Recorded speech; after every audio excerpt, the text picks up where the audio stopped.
ज्यांना असं वाटतं आपल्या घरामध्ये धर्माचरण घडावं, त्यांनी विष्णूची उपासना करावी, विष्णू हा धर्म देतो, म्हणून विष्णू सहस्रनाम म्हणा, आपोआप आपल्या पुढच्या पिढ्या धार्मिक सज्जनतेनं, धर्म याचा अर्थ काही तुम्ही गंध लावा नामुक करा नव्हे, सज्जनतेनं वागतील.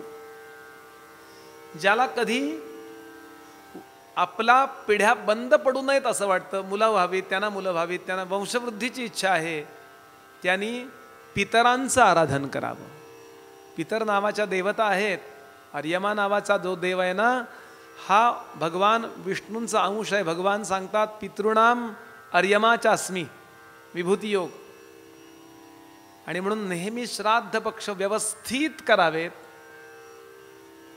नाही म्हणले आम्ही त्या दिवशी अनाथालयात अन्नदान करतो, ते करा, ते करू नका असा अर्थ नाही, पण त्यांनी पितर संतुष्ट होत नाहीत, त्यांनी वेगळं पुण्य मिळेल. थोडं मी आग्रहानं ही गोष्ट सांगत असतो, कारण मनुष्य जो शिकलाय ना, त्याला वाटायला लागलं आपल्याला काहीतरी कळतंय. आणि याला साधं उदाहरण सांगतो. भगवान रामचंद्रांनी आपल्या वडिलांचं श्राद्ध केलंय. एकनाथ महाराज साक्षात्कार झाल्यानंतर सुद्धा वडिलांचं श्राद्ध करतात. एवढं कळवून घ्या की रामापेक्षा आणि नाथांपेक्षा स्वतःला कमी कळतं, एवढं कळवूनच घ्या. कारण मला सगळं कळत नाही हे ज्याला कळलं ना, त्याला बरंचसं कळलं. कळलं का? आपल्या मताने धर्म नका बदलू, जमो अथवा न जमो. किती संकोच सांगितलाय माहिती आहे का? समजा एखादा भिकारी येतो, कसं श्राद्ध करील? जेवायलाच नाही त्यांनी काय करावं? त्यांनी फक्त दक्षिणेला पाहावं, दक्षिण दिशेला. त्या दिवशी दुपारी 12 वाजता फक्त असे हात करावेत आणि सांगावं बाबा मला जेवायला नाही आहे बरं, असं की त्यांचं पोट भरतं. इतकं सूक्ष्म आहे, इतका उदार धर्म नाही हो. बरं, विशेष म्हणजे ख्रिश्चनांचं श्राद्ध आहे, मुस्लिमांचं श्राद्ध आहे. मी भेटून आलोय असा जाऊन लोकांना. वेगळ्या पद्धतीचं आहे, आपल्यासारखं ते तरपयामी वगैरे म्हणत नाहीत. पण त्यावेळेला ते काहीतरी, मी सिंगापूरला गेलो होतो श्रावणामध्ये, श्रावणात 15 दिवस ते ठेवतात. एका ठिकाणी अशी फळं मांडलेली, अमुक तमुक उदबत्त्या. मी म्हणलं काय ते? माझ्यावर दुभाषा एक जण होते, ते म्हणले काय होय? ते म्हणले आमच्या पितरांचा हा 15 दिवसाचा काळ आहे, आम्ही 15 दिवस अन्नदान करतो.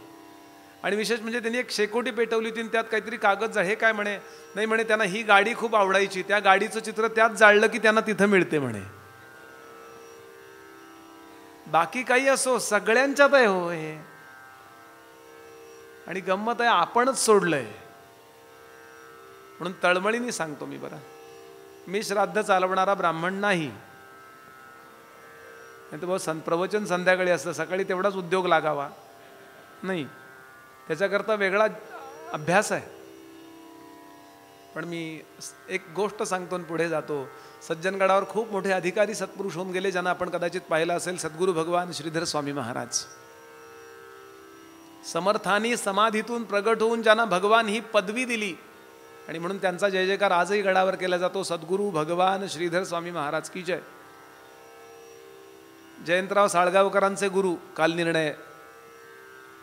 ज्या वेळेला गदी माडगुळकर सज्जनगडावर गेले, परळीकडून येत होते, त्यावेळेला त्यांनी गोडसे बुवांना सांगितलं सरस्वती पुत्र येतोय, सावध राहा. त्यांचं स्वागत केलं. गदिमा आले, त्यांना सांगितलं समाधीत दर्शन घेऊन या, समर्थांच्या समाधीत. आणि हे गदिमांच्याही चरित्रात आहे आणि स्वामींच्याही चरित्रात आहे. आणि आल्यानंतर सांगितलं तुझ्याकडून एक महान काव्य लिहिलं जाणार आहे, जीभ बाहेर काढ. आणि त्या जिभेवरती स्वतः श्रीधर स्वामी महाराजांनी ओम काढला आणि तू अजरामर काव्य करशील. आणि त्यानंतर गीत रामायण लिहिलं गेलं. कशा करता सांगतोय मी? असे श्रीधर स्वामी महाराज, त्यांच्याकडे कोणी कुठली केस घेऊन आला, कारण त्यांना असं मागचे 10 जन्म दिसायचे. असेच जयंतराव साळगावकर एकदा आले, शब्द कोड्यात बुडाले होते, कर्ज झालं होतं. त्यावेळेला वाक्य आहे स्वामींचं, जयंता अरे आपण ब्राह्मण आहोत, ते CKB वगैरे काहीतरी होते ना, आपण ब्राह्मण आहोत, आपण शब्दकोड्यात पैसे लावू नयेत, आपण काळाचा निर्णय करावा, पंचांग काढावा एखादं. म्हणून त्यांच्या याचं नाव सुद्धा आहे कालनिर्णय. बरं, मी त्यांच्या घरी पूजेला गेलोय दादरला. सांगण्याचा भाव असा की इतके अधिकार संपन्न श्रीधर स्वामी महाराज, त्यांच्याकडे कोणी कुठली केस घेऊन आला की बुवा अमुक नाही आहे, तमुक नाही आहे, मुलाला नोकरी लागत नाही आहे, घरात वेळ, ते म्हणायचे फक्त एकच सांगायचे, पाहायचे आणि सांगायचे 2च गोष्टी करा. एकदा कुलदेवाला जाऊन या आणि दुसरं श्राद्ध पक्ष वेळच्या वेळेला सुरू करा.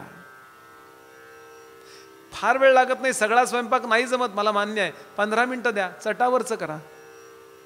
चटावर श्राद्ध 15 मिनिटात होतं. मी आग्रहानं याकरता सांगतो हे सगळं की आपले प्रपंच चांगले व्हावेत म्हणून. बरं, यात माझा वैयक्तिक काही स्वार्थ नाही. कणभर गुरुजींकडं मला चहा घ्यायला सुद्धा जायचं नाही आहे. गुरुजींकडं म्हणजे कुठल्याही गुरुजींकडं. बरं, तुम्ही बसलाय म्हणून तुमच्याबद्दल बोललो. आपण ही गोष्ट गांभीर्याने करा. करणारे असाल तर आपल्याला वंदन आहे. You are so great. आणि जेवढी पातकं वाढतात असं म्हटलंय तेवढा पितरांबद्दल पितृपक्षाबद्दल अनादर उत्पन्न होतो. आणि मग तो म्हणतो कुठला आलाय पितृपक्ष वगैरे वगैरे. हां, असो, कळायचा मुद्दा आपल्याला कळला असेल. पुढे जाऊया. ज्याला बलप्राप्तीची इच्छा आहे त्यानं मरुद्गणांचं पूजन करावं. ज्याला असं वाटतं की आपल्या घरात काही बाधा असू नये त्यानं यक्षांचं पूजन करावं. ज्याला असं वाटतं आपल्याला राज्य मिळावं त्यानं मन्वंतर जो आहे त्यातला पालकरूपी मनु आहे त्याचं पूजन करावं.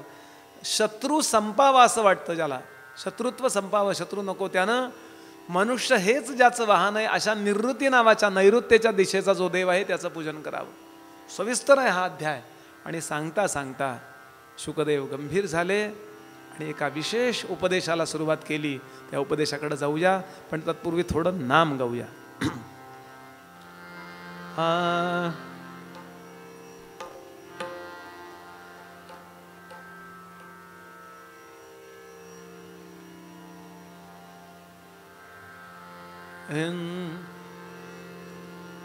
रे रे मा रे ना दे मा दे रे ना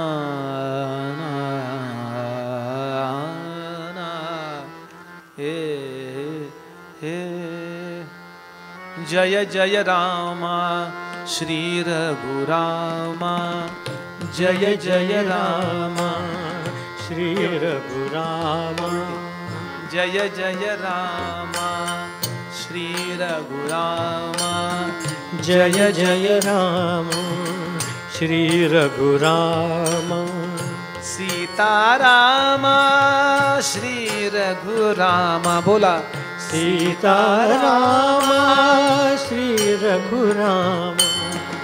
सीतारामा श्री रघुरामा. सीतारामा श्री रघुरामा. जय जय रामा श्री रघुरामा.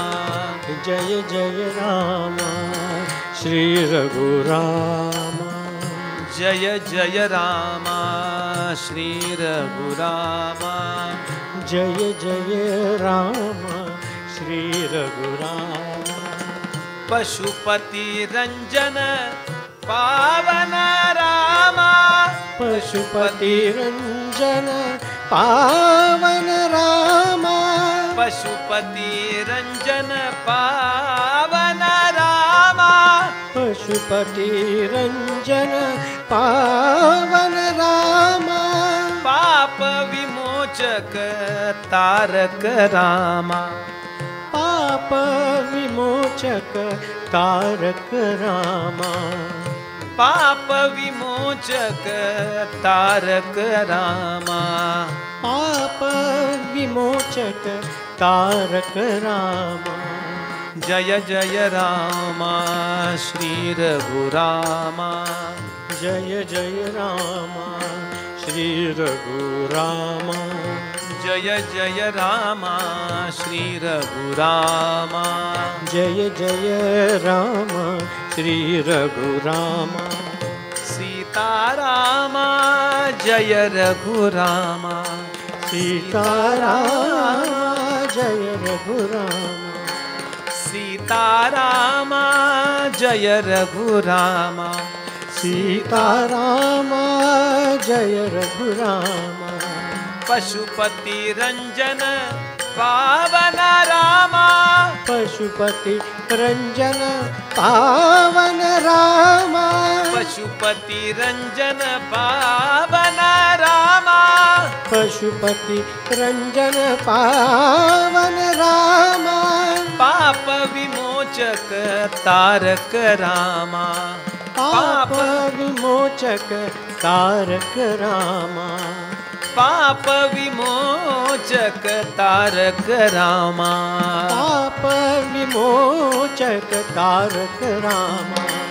जय जय रामा श्री रघुरामा, जय जय रामा श्री रघुरामा, जय जय रामा श्री रघुरामा, जय जय रामा श्री रघुरामा।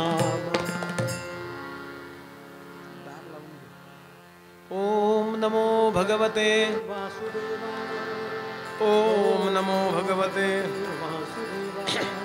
ओम नमो भगवते वासुदेवा।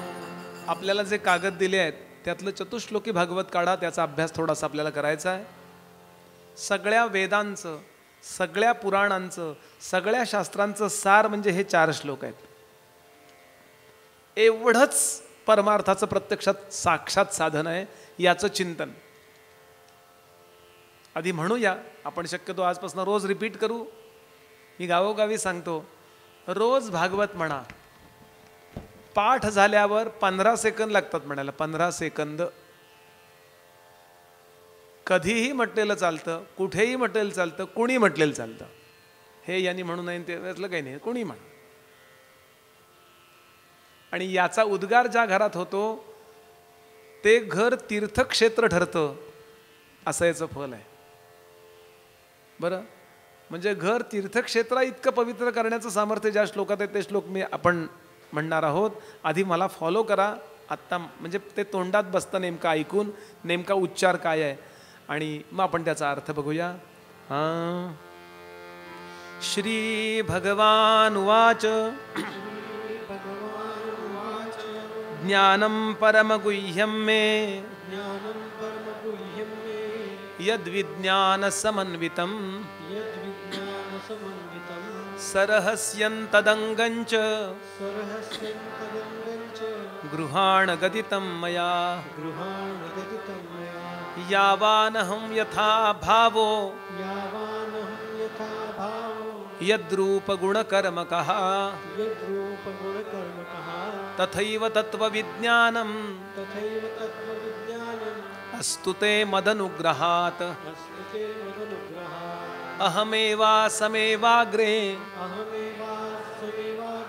नान्यद्यत् सदसत्परम् पश्चादहं यदेतच्च यो वशिष्येत सोऽस्म्यहम्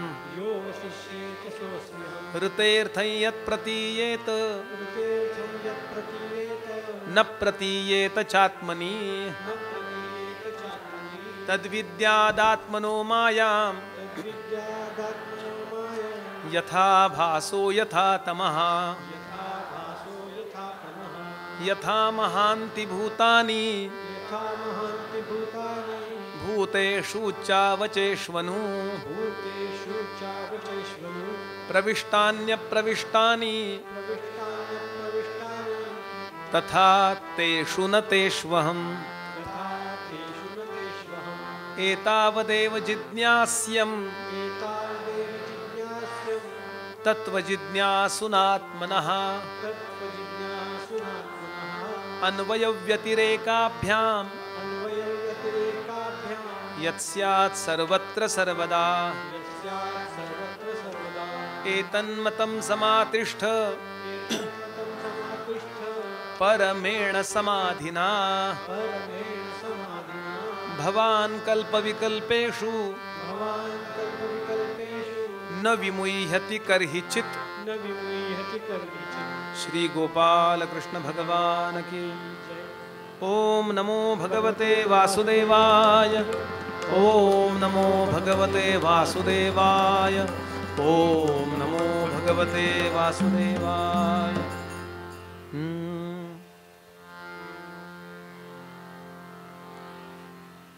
एकदम मी 3ऱ्या अध्यायावरून 9व्या अध्यायावर उडी मारली आहे.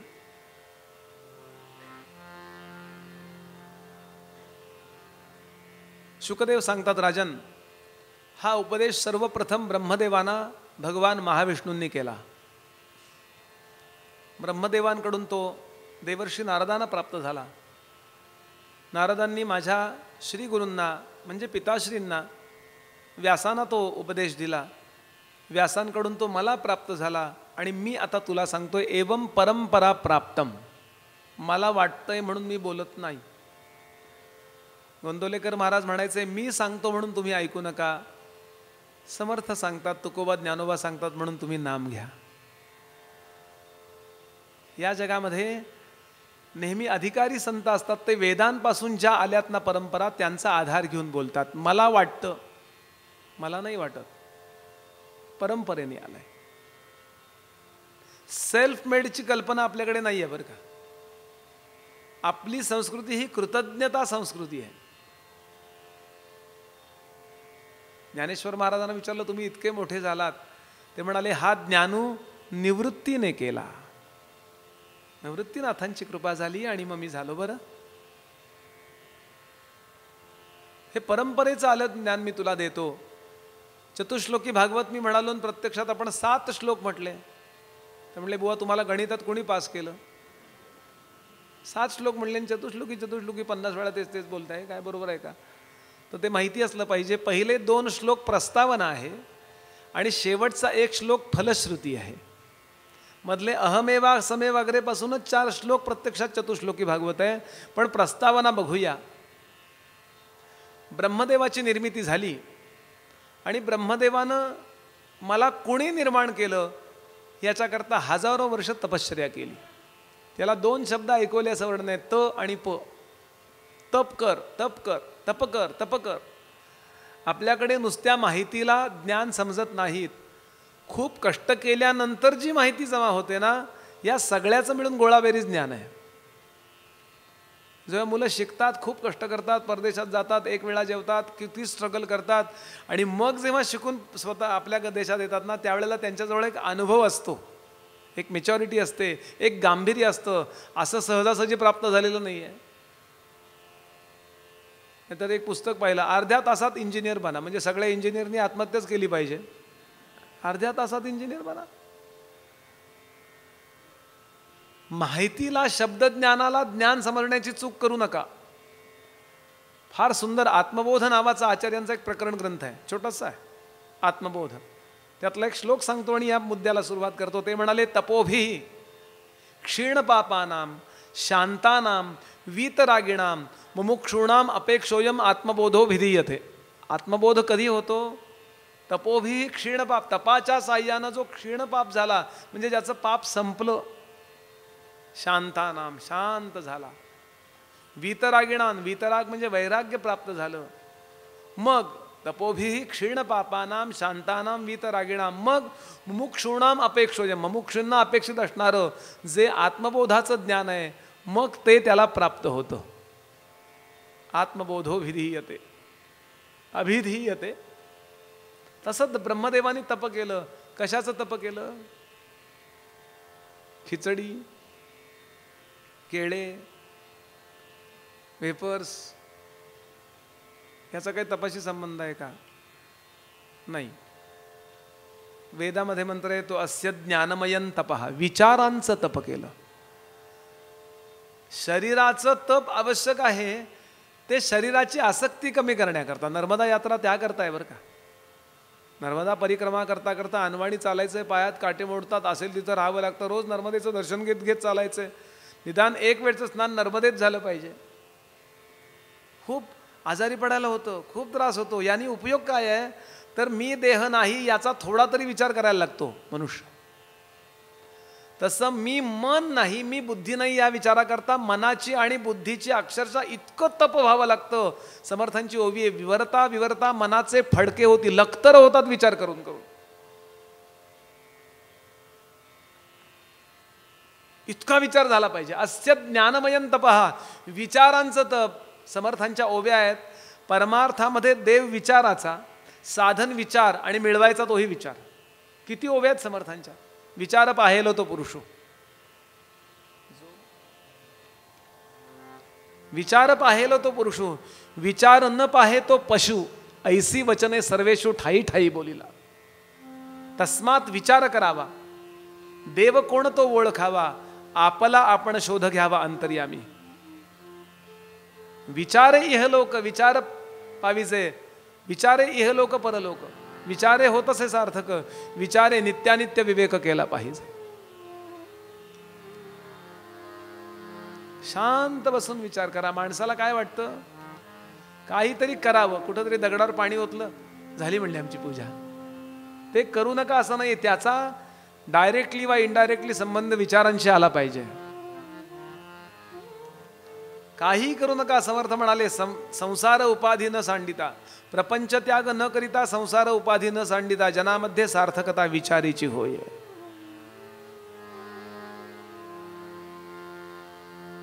आणि समर्थांचा दासबोध ज्या ओवीनं समाप्त होतो ती ओवी आहे, ऐसी हे विचाराची कामे, उगेच भ्रमो नये भ्रमे, जगदेश्वरे अनुक्रमे सकळ केले. म्हणून शांत बसा. बाकी तुम्हाला काही साधन नाम अमुक तमुक असेल ते करू नका असं नाही, ते करा, पण प्रधान साधन आहे विचार. आणि माणसाला तेवढं सोडून सगळं चालतं, त्याला विचार करायला नको.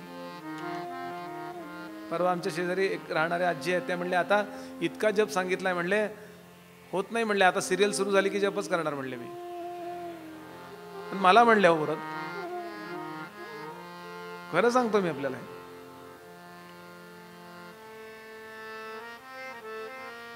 मी आपल्याला परमार्थाचा गाभा देतोय. बरं देतोय म्हणजे आपण हे ऐकलं नसेल असा नाही अभिनिवेश माझ्याजवळ, कारण कोण कुठल्या अधिकाराचा बसला असेल याचा अंदाज मला नाहीये.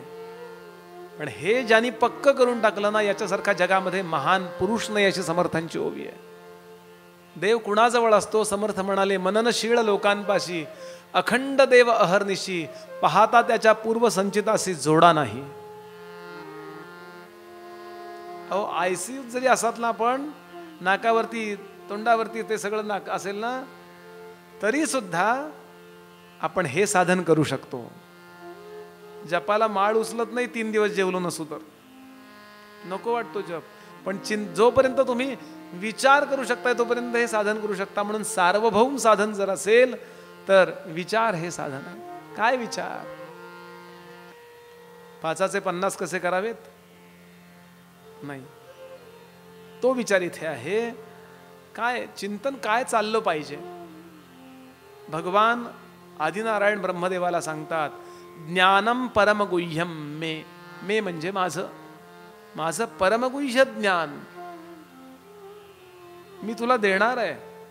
गुह्याचे 3 प्रकार आहेत, गुह्य, गुह्यतर आणि गुह्यतम. गुह्य म्हणजे सहजासहजी कळत नाही, गुह्यतर म्हणजे सांगितल्याशिवाय कळत नाही, आणि गुह्यतम म्हणजे सांगितलं तरी कळत नाही. ज्ञानम परमगुह्यम मे, परमगुह्य ज्ञान, यद विज्ञान समन्वितम, अनुभवासह. इथे विज्ञान याचा अर्थ आहे अनुभव. साखर गोड आहे हे ज्ञान आहे, आणि चमचावर दिलीन तोंडात टाकल्यावर जे होतं त्याला म्हणायचं विज्ञान. ज्ञानम परमगुह्यम मे यद विज्ञान समन्वितम, सरहस्यम त्यातली सगळी रहस्य, तदंगंच त्यातली अंग उपांग. ज्ञानाचे अंग आहेत भगवंताचं नाम, स्मरण, कथा, कीर्तन, चरित्र पठण, गुणवर्णन, जप, तप, ध्यान, पूजा, स्तवन, चिंतन, विषयोपभोग, समर्पण, गुरुभक्ती. ही सगळी ज्ञानाची अंग आहेत. तदंगंच गृहाण, गृहाण म्हणजे धारण कर, घे. गदितम मया, माझ्याकडून दिलं जात आहे ते. पटकन सांगून पुढे जातो. पुढचा श्लोक, यावान अहम. यावान म्हणजे जेवढा, केवढा मी आहे. यावान अहम यथा भावो, माझा भाव म्हणजे माझी स्थिती, उपस्थिती. भाव, अभाव माहिती आहे शब्द आपल्याला. अभाव म्हणजे नसणे आणि भाव म्हणजे असणे. भाव हा सत्तावाचक शब्द आहे. म्हणजे मातीच्या माठामध्ये मातीचा भाव असतो, सुवर्णाच्या अलंकारामध्ये सुवर्णाचा भाव असतो, सुवर्णाचाच दागिना होतो, मातीचाच माठ होतो. यामध्ये ज्याच्यापासून निर्माण केलं जातं ना, निर्माण कार्य, त्या कार्याच्या कारणाला भाव म्हणतात. सत्तावाचक आहे शब्द. यथा भावो यद्रूप, माझं रूप कसं आहे. भगवंताची 3 रूप आहेत. निर्गुण निराकार, सगुण निराकार आणि सगुण साकार, 3च रूप आहेत. निर्गुण निराकार म्हणजे ब्रह्म, सगुण निराकार म्हणजे ईश्वर आणि सगुण साकार म्हणजे आकार. हे मूर्ती मांडल्यात नाही, सगुण साकार. कुठं जात नाही ते दगड, त्याच्यात जगदंबेला भावलंय, बोलावलंय. आपण तिथं यायचं, नमस्कार करायचा. जेवढा भाव जागा होतो तेवढं त्या मूर्तीतलं सामर्थ्य, देवकला आपल्याकरता जाग्या होतात. बरं, आहेच जगदंबा तिथे. आणि सच्छुद्ध सात्विक अशा ब्राह्मणांकडून जर व्यवस्थित वैदिक विधान करून बसलं, त्या वेदाच्या आज्ञेकरता देवाला सुद्धा त्या दगडात यावं लागतं. हे सगुण साकार. यथा भावो यद्रूप गुण, माझे गुण, कर्म का, माझी कर्म. भगवंतही कर्म करतो. भगवान गीतेत सांगतात, जन्म कर्मच मे दिव्यम यो वेत्ती, जो जाणतो तो ज्ञानी आहे. सगळं दिव्य आहे भगवंताचं. जन्म कर्मच मे दिव्यम. जन्माला आल्याबरोबर 10 मिनिटात यमुना हटवली आहे. पाऊल असं टेकवलं की यमुना दूर गेली, गेले पलीकडं. सगळं दिव्य आहे भगवंताचं. यद्रूप गुणकर्म कहा तथैव तत्वविज्ञानम. ते सगळं तू जाण. कसं? अस्त्यैव म्हणाले मद अनुग्रहात, माझ्या अनुग्रहाने तू जाण. भगवंताची कृपा झाली नाही तर आपल्याला भगवंत कळत नाही. काहीतरी आपल्या सगळ्यांवर कृपा आहे म्हणून आपण भागवत कथेला आलात व आम्ही भागवत सांगायला आलो. बरं, अन्यथा नाही. डोंगरेजी महाराज सांगायचे, भगवान की कथा मैं कर रहा हूँ और आप सब लोग सुन रहे, ये व्यवहार है, लेकिन भगवान की कथा करने की मेरी क्या औकात है. उसके बारे में बोलते बोलते वेद भी मौन हो जाते हैं, वेद सुद्धा मौन होतात. मैं क्या उसके बारे में बोलूं. उसके बारे में सुनते सुनते सभी देवता दिग्मूढ़ हो, मुह्यंती यत् सूरयः, दिग्मूढ़ हो जाते हैं. आपकी क्या औकात है उसकी कथा सुनने की, मेरी क्या औकात है उसके बारे में बोलने की. लेकिन एक बात बोलूं, भगवान के कथा के लिए वहीं जाते हैं जिनको बाके बिहारी खुद बुलाते हैं. असं म्हणायचे महाराज. काहीतरी त्याची कृपा, मदनुग्रहात त्याची कृपा झाली म्हणून या चिंतनाला आपण उपलब्ध झालो. नाही तर माणसं सगळं मिळवतात पण त्याच्याबद्दल नाही ऐकायला मिळत. तुलसीदास तर म्हणाले, मुलं बाळ अमकं तमकं पाप्याजवळ सुद्धा असतं. सुत दारा अरु लक्ष्मी पापी के भी होय. सुत दारा अरु लक्ष्मी पापी के भी होय. संत समागम अरु हरिकथा तुलसी दुर्लभ होय. भगवंताची कृपा असेल तरच हे ऐकायला मिळतं. अस्तु ते मदनुग्रहात, माझ्या अनुग्रहाने तू जाण. आणि आता भागवत सुरू होतं. अहमेवा समेवाग्रे नान्यद्यत् सदसत्परो. ब्रह्मदेवा, अजून विश्व निर्माण व्हायचंय. विश्व निर्मितीपूर्वी, तुझ्याही निर्मितीपूर्वी मी आहे. म्हणजे ते तत्व आहे. ते सांगण्याकरता शब्दबद्ध केल्याशिवाय सांगता येणार नाही म्हणून शब्दबद्ध करावं लागतं. नाही तर त्याला शब्दाची पण गरज नाही आहे. विश्वनिर्मितीपूर्वी ते तत्व आहे, तो मी, असं भगवान सांगतात. आपल्याला कळायकरता सांगितलं चाललंय. अहम एव सम एव अग्रे. अहम मी आणि फक्त मीच आहे विश्वनिर्मितीपूर्वी. अहम एव सम एव अग्रे नान्यद्यत् सदसत्परम. बाकी काहीही नाही. आता विश्व निर्माण करशील तू, ते कशातनं निर्माण करशील? या जगामध्ये कुठल्याही वस्तूला 2 कारणं असतात. एक निमित्त कारण आणि एक उपादान कारण. निमित्त कारण म्हणजे कार्यापासून दूर राहतो पण त्याच्याशिवाय कार्य होत नाही, त्याला म्हणतात निमित्त कारण. आणि उपादान कारण म्हणजे नेहमी कार्याशी निगडित असतं, कार्यातच अनुस्यूत असतं, त्याला म्हणतात उपादान कारण. उदाहरणार्थ,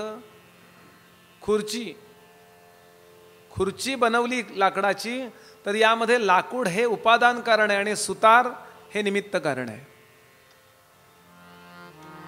बरं, आता सुतार गोम्या सुताराच्या ऐवजी सोम्या सुतार चालतो, पण लाकडाच्या खुर्चीला लाकूडच लागतो.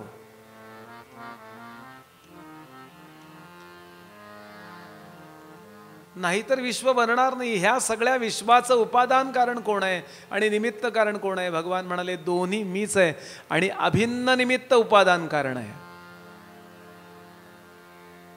अहम एव सम एव अग्रे नान्यद्यत सदसत्परम. कशापासूनही विश्व बनवशील? मी दिलेल्या ज्ञानापासून आणि मी दिलेल्या वस्तूंपासून. मी तुला 3 वस्तू देतो, त्यातून 5 वस्तू बनतील आणि त्यातून विश्व बनव. 3 वस्तू कुठल्या दिल्यात भगवंतानी ब्रह्मदेवाला? 3 गुण दिले, सत्व रजतम. या सत्व रजतमाची जेव्हा समान अवस्था होती, साम्य अवस्था होती, त्याला म्हणतात गुणसाम्य अवस्था. थोडं तत्वज्ञानच आहे, ऐकून घ्या त्याच भाषेत. 3 गुण आहेत, सत्व रजतम, इलेक्ट्रॉन प्रोटॉन न्यूट्रॉन. त्यातूनच नंतर बेसॉन मेसॉन आहेत बरं का. हे जेव्हा समान आहेत ना, त्यावेळेला काही बनत नाही. एखाद्या मोठ्या जॉबला, एखाद्या मोठ्या गोष्टीला 3 दोऱ्या जर बांधल्या 120 अंशामध्ये आणि 3 जण जर समान ताकदीनं ओढायला लागले तर कुठं जाईल ती वस्तू? समान ताकदीनं 120 अंशामध्ये जोडलेल्या दोऱ्याच्या द्वारे कितीही ताकद तुम्ही लावा, ती कुठंही वस्तू ओढली जाणार नाही. समान जर ताकद असेल तर.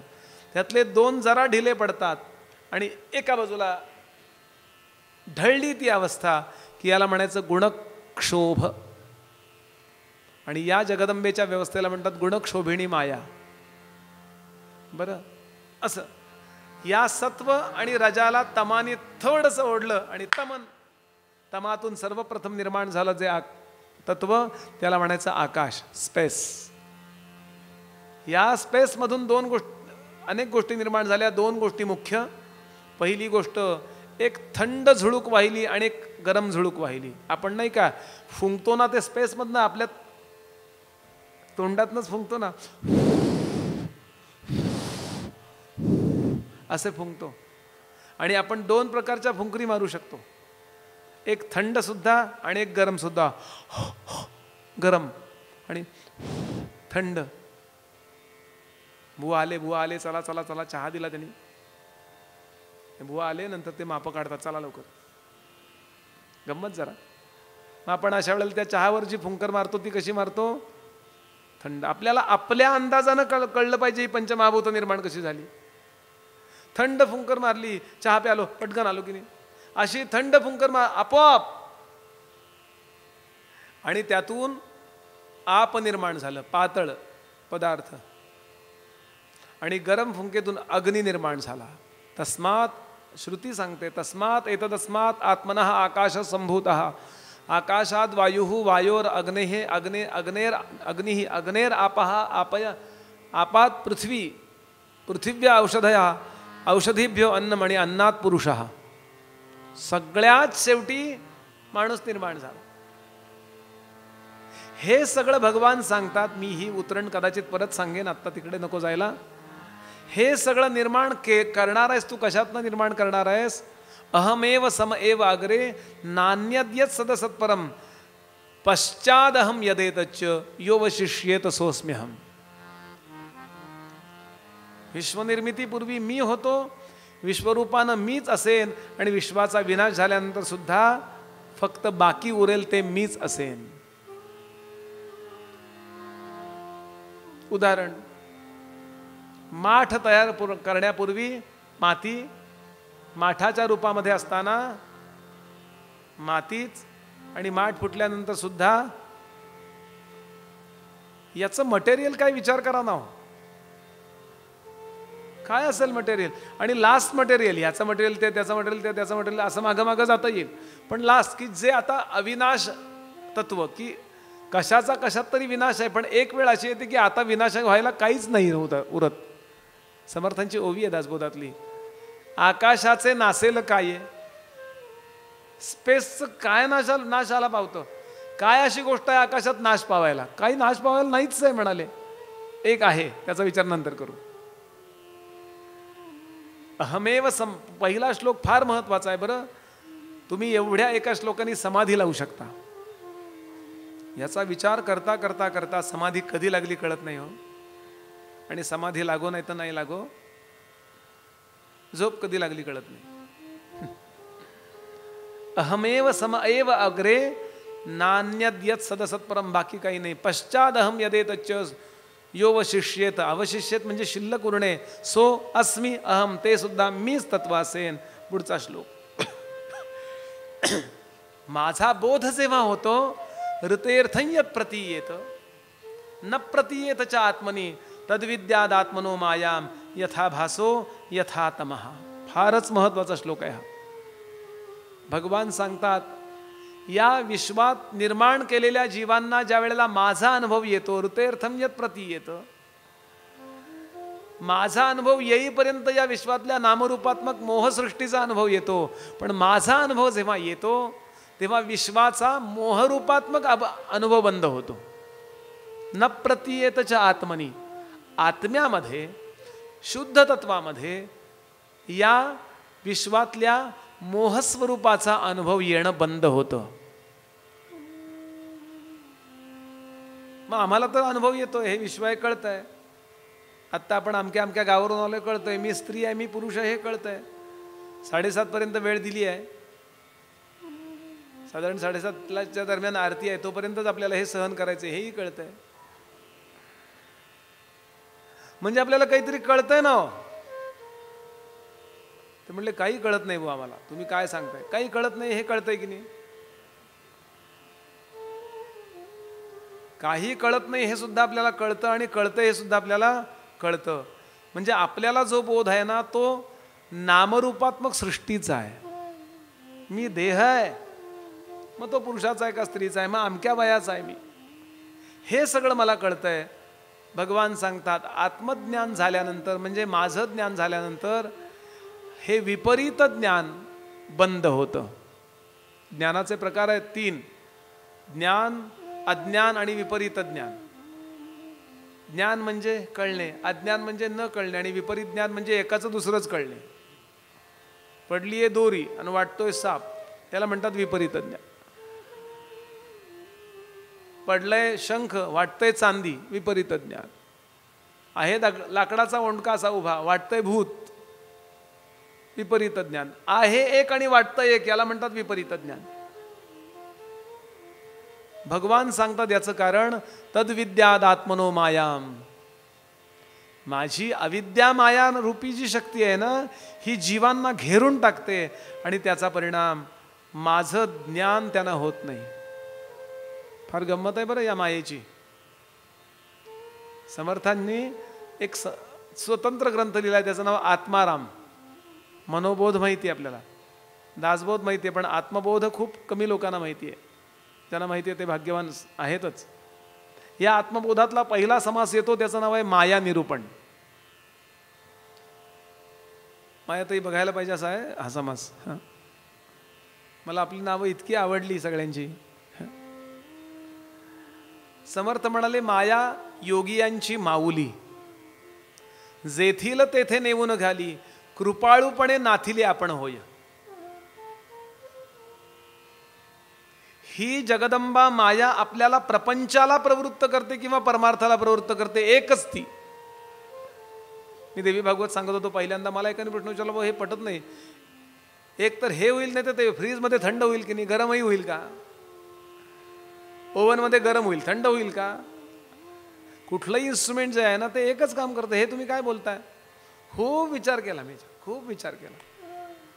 काय बरं, गुरुजींना फोन लागे ना काही, आणि केली जगदंबेने कृपा आणि मला असा दृष्टांत सुचवला पहिल्या देवी भागवतात. बरं, याच्याकरता छान दृष्टांत आहे. जिना, शिडी. आता मला तर सांगा, तो जिना, ती शिडी आपल्याला खाली नेते का वर नेते? अशी जगदंबा आहे बरं का माया.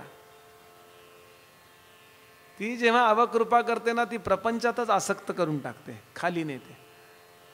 आणि ती कृपा करते त्यावेळेला अपग्रेड करते आपल्याला प्रपंचामध्ये. आपोआप एक प्रकारे वैराग्य निर्माण होतं. आणि who am I, what is the mission of my life, कोण आहे या जगाचा निर्माता, याचा विचार करता करता करता ती जगदंबा भगवंतापर्यंत नेऊन पोहोचवते. म्हणून समर्थ म्हणतात, माया योगी यांची माऊली, जेथील तेथे नेऊन घ्याली आणि कृपाळूपणे नाथिले आपण होय. घरात आत आलो ना की जिना दिसेनासा होतो, बाहेर पडलो की जिना. तद्विद्यादात्मनो मायाम यथा भासो यथा तमहा. माझी माया नावाची शक्ती आहे ना ब्रह्मदेवा, ती या जीवांना घेरून टाकते. ज्ञानोबांची याकरता सुंदर ओवी आहे ज्ञानेश्वरीतली. ते म्हणाले आपल्याला हात पाय लचकण्याचा अनुभव आहे की नाही. हात लचकतो, पाय लचकतो, पाठ लचकते, आणि लचकल्यानंतर तो अवयव ते काम करू शकत नाही. लंगडत लंगडत चालावं लागतं पाय लचकला की. ज्ञानोबा म्हणाले आपल्याला दृष्टी लचकल्याचा अनुभव आहे का हो? डोळे नव्हे, दृष्टी, पाहण्याची व्यवस्था, बुद्धीची, विचारशक्तीची पाहण्याची दृष्टी जी आहे, पाहण्याची व्यवस्था लचकली, अशी ओवी आहे ज्ञानोबांची. ऐका ती ओवी. लचकलिया दिठी, लचकलिया दिठी, दिठी म्हणजे दृष्टी. मग देखणे जे जे उठी, तया नाम सृष्टी मिया केली. जगातल्या नानात्वाचा अनुभव येता येता एक बोध आमच्या बुद्धीला झाला पाहिजे. या सगळ्याची निर्मिती एकाच गोष्टीतून झाल्याचा परिणाम हे सगळं ब्रह्म आहे. सर्वम खलु इदम ब्रह्म. व्यवहार सोडायचा नाहीये, व्यवहार व्यवहारासारखा पाळायचा आहे. पण मोहात्मक जो काही भाव आहे ना, माझा मुलगा मला प्रिय वाटतो आणि दुसऱ्याचा मुलगा मला, हा मोहाचा परिणाम आहे. किंवा उलट होतं काय, माझी पत्नी मला अप्रिय वाटते, दुसऱ्याची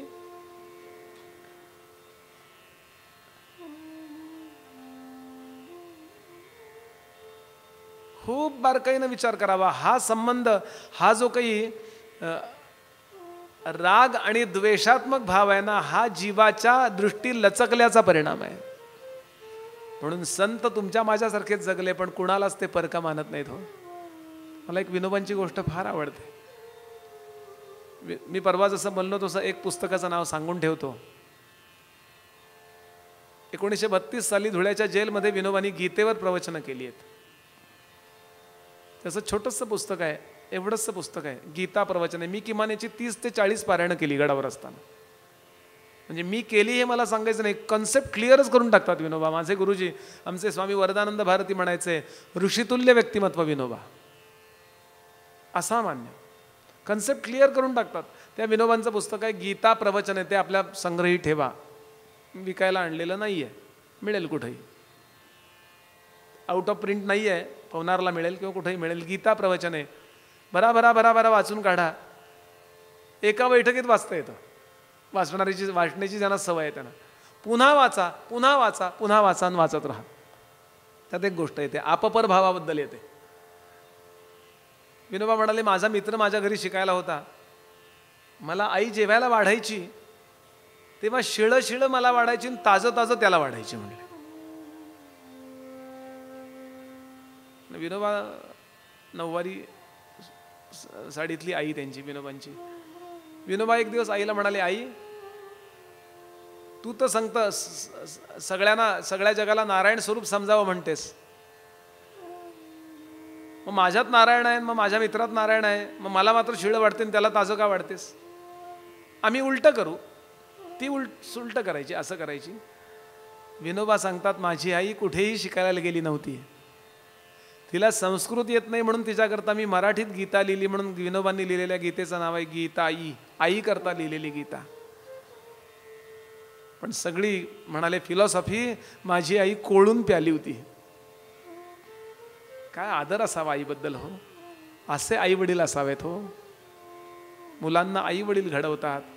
हे ऐकून याकरता ठेवा, आपल्या संपूर्ण दिवसभराच्या चिंतनामध्ये फिलॉसॉफी येऊ द्या, म्हणजे मुलं घडतात. मुलांना नुसतं संस्कार वर्गाला पाठवून नाही संस्कार होत. आई वडील ते धन्य जे मुलांना सतत तत्वज्ञान शिकवतात.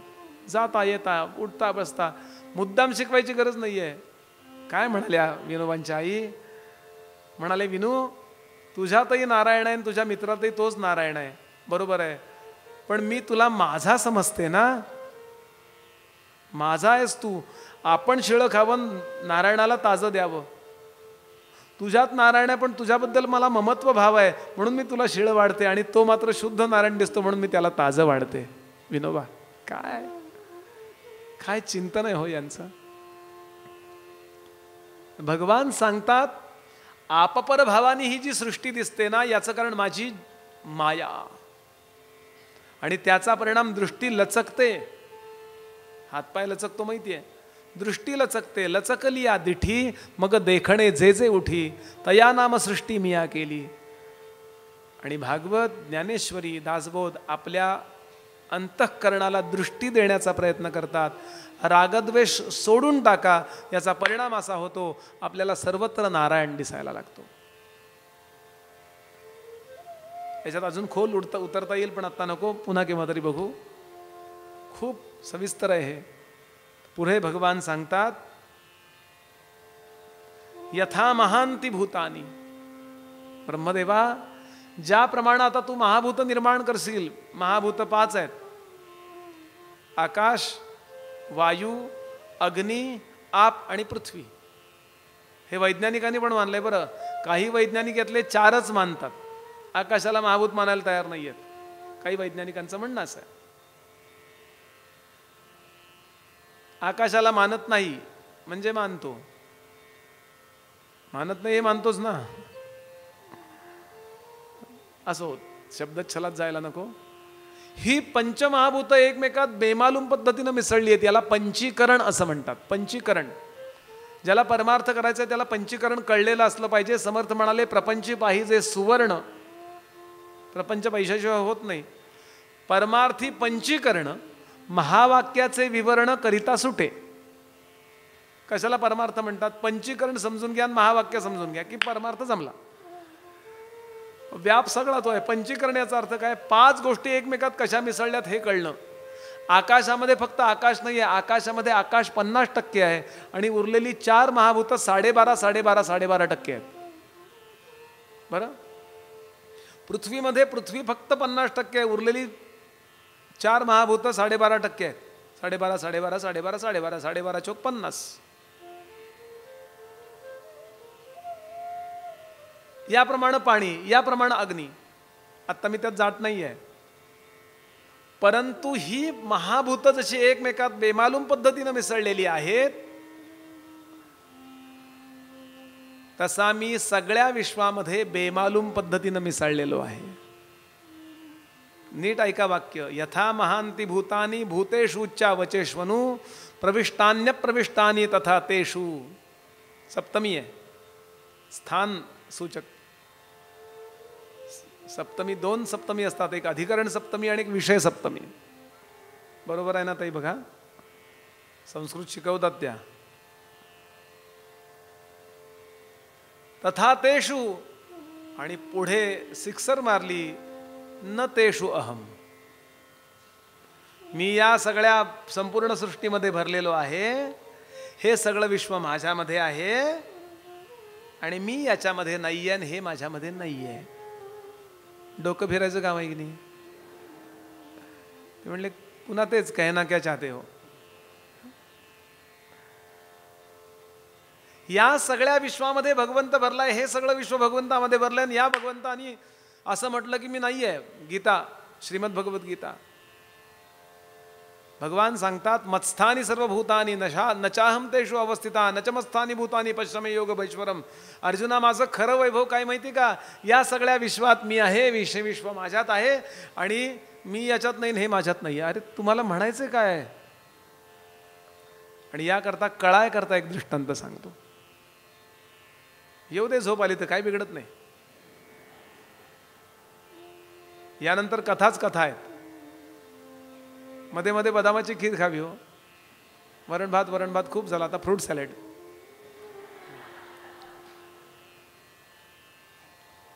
ही बदामाची खीर आहे, लक्षात घ्या. एवढीशी खाल्ली तरी दिवसभर पुरते. बघावं आपल्याला काय पचतंय, नाही तर पुढे 3 दिवस उपासच करायची पाळी यायची. पण समर्थ सांगतात याचं चिंतन करा, शुकदेव सांगतात याचं चिंतन करा. संत काय करतात? संत 24 तास या भानात असतात. नामाचा परिणाम स्मरण हा आहे. नामस्मरण भक्ती आहे, नामभक्ती नाही बरं, स्मरण भक्ती आहे. नाम घेता घेता आपण नामीचे गुण आठवायला लागतो. गुण आठवता आठवता त्याचे निर्गुणत्व आठवायला लागतो. एक दिवस तद्रूप होतो. एक दृष्टांत सांगतो, भगवंत सांगतो, पुन्हा एका भगवंत सांगतो, मी याच्यात आहे, हे माझ्यात आहे, आणि मी याच्यात नाही, हे माझ्यात नाही आहे. म्हणजे कसं? दृष्टांत. एक कोकणातलं घर, एक बाई स्वयंपाक करतायत, लाकडावरचा स्वयंपाक आहे अजून, त्यावेळेचं दृष्टांत. अजूनही काही घरामध्ये आहेत लाकडं, घरातील तर मुद्दाम संपवतात ती. स्वयंपाक चालू आहे, संध्याकाळची वेळ, वडील अजून आले नाही आहेत शेतावरनं, मुलगा 10वीचा अभ्यास करतोय, 10वीचा 12वीचा महत्त्वाचा अभ्यास करतोय एकाग्रतेनं, संध्याकाळचा स्वयंपाक चाललाय, भाकरी अमुक तमुक, आणि 6, 6:30, 7ची वेळ, पूर्ण अंधार झालेला नाही आहे, पूर्ण उजेड गेलेला नाही आहे, अशी स्थिती. पूर्ण उजेडही नाही आणि अंधारही नाही, संधी प्रकाश. आणि अशा वेळेला घरातली लाकडं संपली म्हणून ती माय माऊली लाकूड आणायला घराच्या बाहेर गेली, परसदारी गेली, मागच्या दारी गेली, आणि समोर लाकडं ठेवली. लाकडाची छोटीशी एकावर एक लाकडं असले, ते 4 लाकडं घेऊन जायची. उद्याही सकाळी येणार आहेत काही लोक जेवायला, त्याची तयारी म्हणून घेऊन जाऊया म्हणली, नेहमी येणारी. आणि तिथे आली, लाईट लावायचा प्रयत्न केला, पण तो दिवा गेलाय लक्षात आलं, पण दिसतो एवढा प्रकाश पुरे, म्हणून पुढे निघाली. इतक्यात एवढं लांब लांब काहीतरी तिथे पडलेलं होतं, ते असं हल्लं हो, हिचं पाऊल पडायला आणि ते हलायला. ऐक, साप साप साप साप साप, जोरात ओरडली. आणि अजूनही ते असं असं हलतंय, वळवळतंय, साप साप म्हणताना हल. मुलगा धावला, मुलाला नेहमी सवय आहे सापा विंचवांची, खेडेगावात तयार झालेला मुलगा. 2 गोष्टी घेऊन धावला, बॅटरी मोठी आणि काठी. कुठं आहे साप बघायला, बॅटरी, आणि जर फणाबिणा वगैरला की एका फटक्यात मारता येईल अशी मस्तपैकी काठी. असा धावला आणि त्यानं एकदम त्या हल्लेल्या पदार्थावरती बॅटरी मारली आणि दोघंही हसायला लागले. वासराला बांधायचा कासरा पडला होता, थोडं पाणी बिणी पडल्यामुळं ओला झाला होता. पण हिचं पाऊल जिथे पडलं ना, तिथे एक पाटी होती, कडबा कुट्टी अमुक तमुक इकडून तिकडे टाकायची. त्या पाटीच्या पुढे एक खोरं पडलं होतं, त्या खोऱ्याच्या पुढे एक पिकाव पडला होता, तिथे एक छोटी काठी पडली होती, आणि त्या काठीला ती दोरी लागली होती, ते कनेक्शन लागलं, आणि हिनं पाटीला पाय लागल्यावर ते असं. आणि आता दोन्ही गोष्टी गृहीत धरून हा श्लोक आहे. सापही गृहीत धरा, कारण त्यांनी परिणाम दाखवला. ती घाबरली, ओरडली, घाम आलाय तिला. त्या शामरावनं साप चावला होता, हॉस्पिटल न्यायच्या आधीच गेले होते, हे सगळं आठवलंय. मला तसं होतंय का काय, मुलाची परीक्षा. काही सेकंदात 1000 विचार केलेत तिने. आणि आता ती दोरी बोलती आपल्याशी, अशी कल्पना करा. यथा महांती भूतानी भूतेषु चावचेष्वनु प्रविष्टान्य प्रविष्टानि तथा तेषु न तेषु अहं अनुमानेन अनुमानेन अनुमानेन अनुमानेन अनुमानेन अनुमानेन अनुमानेन अनुमानेन अनुमानेन श्रुती नेती नेती म्हणती गोविंदुरे नेती नेती म्हणती गोविंदुरे गोविंदुरे एकू गोविंदुरे तुझ सगुण म्हणो की निर्गुण रे तुझ सगुण म्हणो की सगुण म्हणो की सगुण म्हणो की निर्गुण रे. मूळ मुद्द्याकडे आता ती दोरी सांगते आपल्याला, मीच साप झाले होते. साप कशावर भासलाय? काहीच नसतं तर काहीच नसतं भासलं, काहीतरी आहे ना आधी. जे काही आहे ते दोरी आपल्याला माहिती आहे. आणि भासला काय? सर्प. भ्रम कशाचा झाला? सर्पाचा. भ्रम आणि सत्य दोन्ही एकत्र केल्यानंतर जो काही अनुभव आहे ना, तो हा श्लोक आहे. ती दोरी सांगतीये. आता किती लांब साप होता हो? किती लांब साप होता? जेवढी दोरी तेवढा साप. म्हणले दोरी तशी 4 फूट होती पण साप मात्र आम्हाला 15 फूट दिसला. असं असतं का कुठं?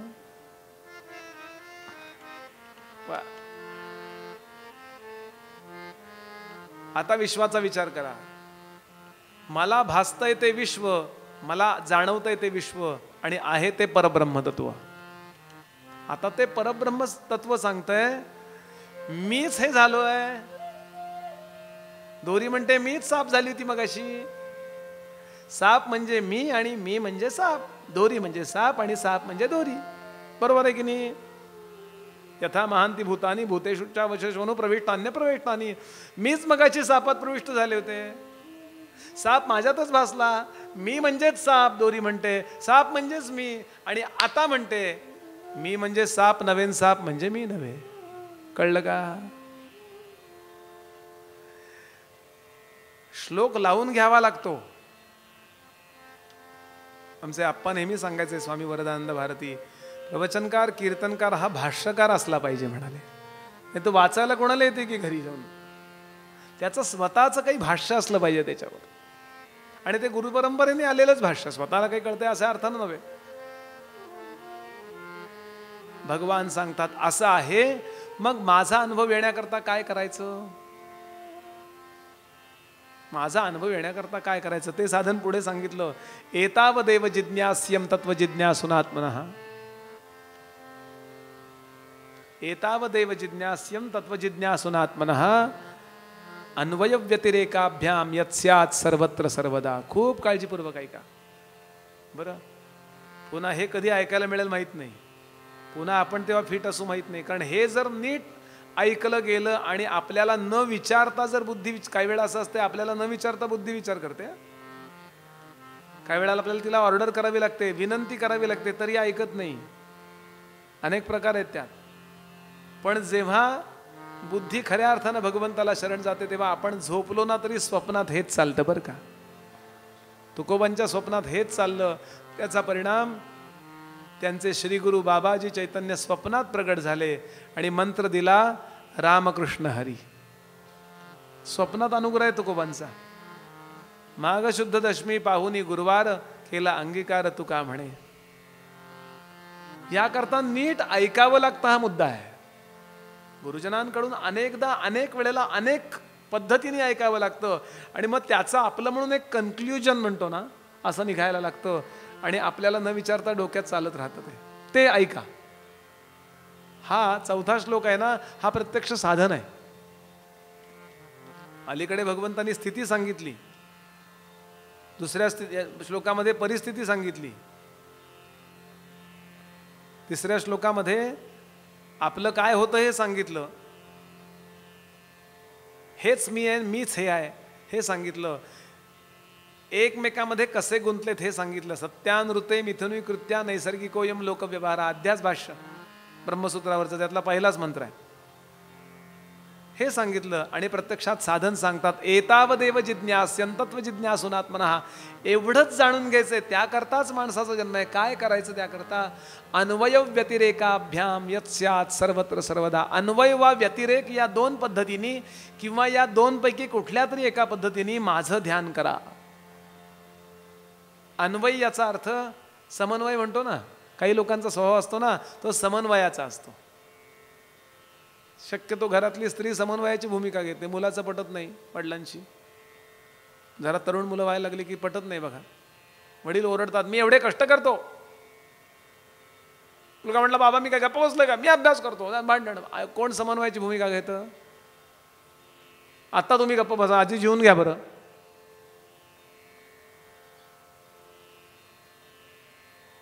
आणि वडील कामाला गेले की मुलाला सांगते, आई बाळा खूप कष्टात रे ते, त्यांचा जीव तुटतो तुझ्याकरता म्हणून ओरडले, वाईट वाटून घेऊ नकोस रे.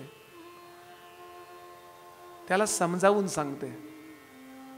तो कॉलेजमध्ये गेला, नवरा घरी आला की नवऱ्याला सांगते, अहो इतकं नका बोलू हो, त्याला वाईट वाटतं त्याला. आपला स्वभाव बघा कसा आहे. काही लोकांचा स्वभाव 1 गाव 2 तुकडे. त्यांनी व्यतिरेकाचा मार्ग घ्यावा. ज्याचा स्वभाव असा समन्वयाचा आहे त्यांनी अन्वयाचा मार्ग घ्यावा. म्हणजे काय? ऐका. कुठली वस्तू पहा, आणि त्या वस्तूतून त्या परब्रह्माचं ध्यान करा. आपल्याला सबीज ध्यान पाहायचंय उद्या. ते सबीज ध्यान जे आहे ना, ते कपिलांनी आईला सांगितलंय, ते त्यावेळेला पाहू, कपिल गीता. पण इथे निर्बीज ध्यान सांगितलंय.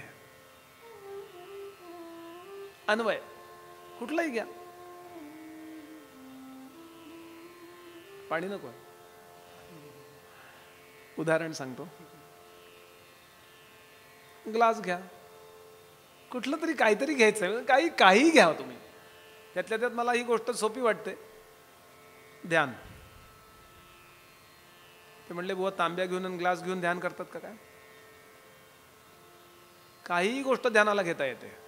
तुमचा शत्रू घ्या ध्यानाला, फार पटकन एकाग्रता होते.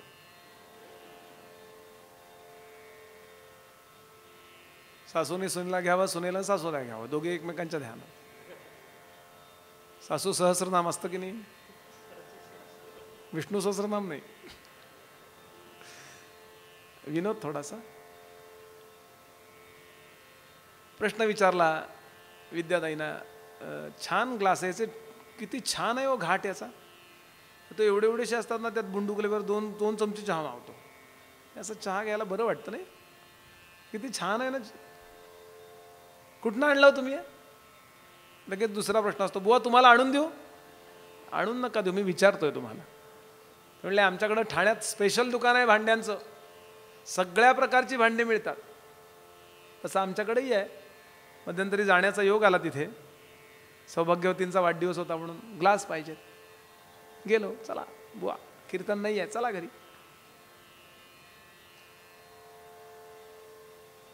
असे उंच ग्लास आवडले, हे घ्या, म्हणजे जरा ठसठशीत असतात द्यायला. मी असा ग्लास पसंत केला. तो आमचा भांड्याचा दुकानदार सांगतो, बुवा तुमच्या सौंचा वाढदिवस आहे, ऐका ना जरा त्यांचं. काय बिघडलं काय तुमचं? मी त्याला म्हणलं नको, हेच द्या. महागाईबद्दल बोलताय का तुम्हाला? त्या भावात मी हे मोठे ग्लास देतो. महागाईचा प्रश्न नाही म्हणलं, माझा हात जात नाही, घासायचेत मला. थोडंसं रिलॅक्स व्हा आणि आता मुद्द्याकडे जाऊया. पण आता घरी सांगू नका बरं फोन करून. मी आपल्याला प्रश्न विचारला, हे कुठं मिळतात? आपण भांड्याच्या दुकानाचं नाव सांगितलं. बघा बरं नीट. चला, मी हे आमच्या गुरुजनांकडनं शिकलो की असं ध्यान सांगावं सहज हसत खेळत की कधी ध्यान लागलं कळता कामा नाही. कुठनं आणलं? भांड्याच्या दुकानात. भांड्याच्या दुकानात कुठनं आलं? फॅक्टरी. फॅक्टरीत कुठनं आलं? मोठ्या फॅक्टरीतनं.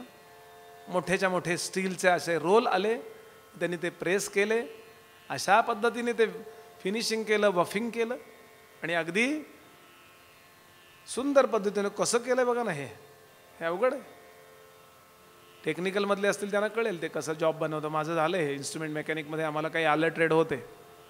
ग्लास बनवलेला नाही मी, पण आमच्याकडे बरेच ट्रेड झाले आहेत, मला माहिती आहेत बरंचसं. हे बफिंग आम्ही केलं आहे. बफिंग मशीनच असतं. अगदी इतकं गुळगुळीत होतं. बरं, ते स्टीलचे जे प्लेट, स्टीलच्या ज्या शीट्स आल्या त्या कुठनं आल्या? ते म्हणले बुवा या पृथ्वीमध्ये अनेक खनिज आहेत, त्यात लोह नावाचं खनिज आहे. त्यातलं नको असलेलं काढून टाकलं की स्टेनलेस स्टील होतं. नुसतं पहिल्यांदा MS असतं, माइल्ड स्टील, साधं सिंपल. नंतर ते स्टेनलेस होत जातं, त्यातल्या काही गोष्टी घटक काढून टाकल्या जातात आणि मग त्याच्या शीट बनवतात मोठ्या मोठ्या. आणि अशा पद्धतीनं ते आपल्याला हवं ते मटेरियल, हव्या त्या जॉब करता, हव्या त्या प्रोडक्ट करता तशा प्रकारचं स्टील चूज केलं जातं, निवडलं जातं.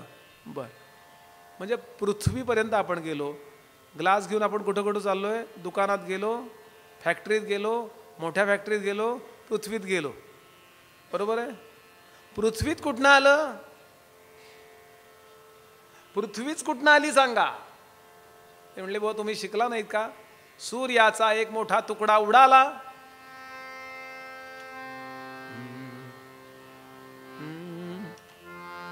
सूर्याचा एक तुकडा उडाला आणि तो थंड झाला. आणि होता होता अजून सुद्धा नीट थंड नाही झालेला, अजून त्याच्या पोटात धगधगतच आहे. होता होता होता होता ही पृथ्वीची अशी अवस्था आहे. यात सगळे प्रकारची, यात कॉपर आहे, यात अमुक आहे, त्यात तमुक आहे, सगळ्या पेट्रोल त्यात सगळ्या प्रकारचं आहे त्यात. बर, सूर्य कुठनं आला? तांब्या घेऊन आपण कुठपर्यंत पोचलोय? सूर्यापर्यंत. सूर्य म्हणजे बुवा खरं म्हटलं तर तो हायड्रोजनचा गोळा असतो आणि पेटल्यानंतर सरफेसवर त्याचा हेलियम होतो. बर, तो काय आहे? प्रत्यक्षात तो गॅस आहे. तो जळतोय म्हणून आपल्याला अग्नीचा गोळा दिसतोय सूर्य. बरं, तो गॅस आहे. तो कुठनं आला? ते म्हणले बुवा आपोआप निर्माण झाला. आकाशामध्ये असा गॅस आपोआप निर्माण झाला. बिग बँग थिअरी नावाचं तुम्ही काही ऐकलंय का? ऐकलंय बा. आमचे जयंतराव म्हणतात, आम्ही काही मानत नाही. जयंतराव नारळीकर याच्या विरुद्ध आहेत बरं का. 2 मतं आजही आहेत, पण जास्ती मतं आज बिग बँग थिअरीकडे गेली आहेत बरं का. गॉड पार्टिकल वगैरे काय जे असतं ना, की एक वेळ अशी होती की हे काही नव्हतं, पण या जगामध्ये हे जग निर्माण होण्यापूर्वी मोठाच्या मोठा धडाम करून आवाज झाला. बिग बँग म्हणजे मोठा आवाज झाला. त्यांच्या मताने तो आवाज धडाम आहे, आमच्या दृष्टीनं तो आवाज ओम आहे. ओम असा तो आवाज, आणि तो हजारो वर्ष होत झाला, मग ते सगळं निर्माण झालं. बर, स्पंदनातून विश्व निर्माण झालं म्हणताय तुम्ही? हो. बर, स्पंदन कशातून निर्माण झालं? म्हणले आकाशात. आकाश कशातून निर्माण झालं? तेच तर आम्हाला कळलं नाही म्हणले अजून. आईन्स्टाईनचे या विषयावर 2 ग्रंथ आहेत, science, philosophy and religion, the great design. तो ग्रेट डिझाईन फार छान ग्रंथ आहे. त्याचं वाक्य आहे, I am a deeply religious man. मी निष्ठावान धार्मिक वृत्तीचा मनुष्य आहे. तो म्हणतो something is there but we don't know. ते समथिंग इज देअर जे आहे ना, ते निर्गुण तत्व आहे. काही कारणाने उतरंडी या ग्लासपर्यंत आली. आता हा ग्लास पाहताना विचार करावा, हा तांब्या पाहताना विचार करावा की त्याचंच हे बनलंय. मी कशाचं दर्शन घेतलं? परब्रह्माचं. त्याला तुम्ही ग्लास म्हणताय, त्याला तुम्ही माणूस म्हणताय, त्याला तुम्ही सतरंजी म्हणताय. आणि या अन्वयाला म्हणतात सर्वम खलु इदम ब्रह्म असा अन्वय. कुणाकडेही पहा, कशाकडेही पहा, जर हे प्रॅक्टिस केलं काळजीपूर्वक ऐका, तर आपल्याला ध्यानाची सवय लागते.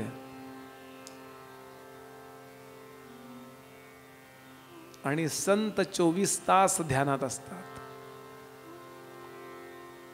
ठाकूरांचा स्वभाव हा होता.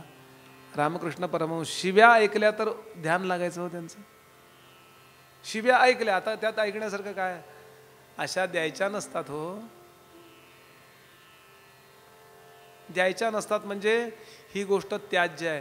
त्याज्य काय काय आहे? नामरूपात्मक सर्व सृष्टी त्याज्य आहे असं म्हटलं की ध्यान लागायचं. ओव्या ऐकल्या, ध्यान लागायचं. एक दिवस हृदू बरोबर आपल्या भाच्या बरोबर गेले सर्कस बघायला. कलकत्त्यात सर्कस आली होती. सर्कस बघायला गेले. ठाकूर आले. खूप नाव होतं तेव्हा.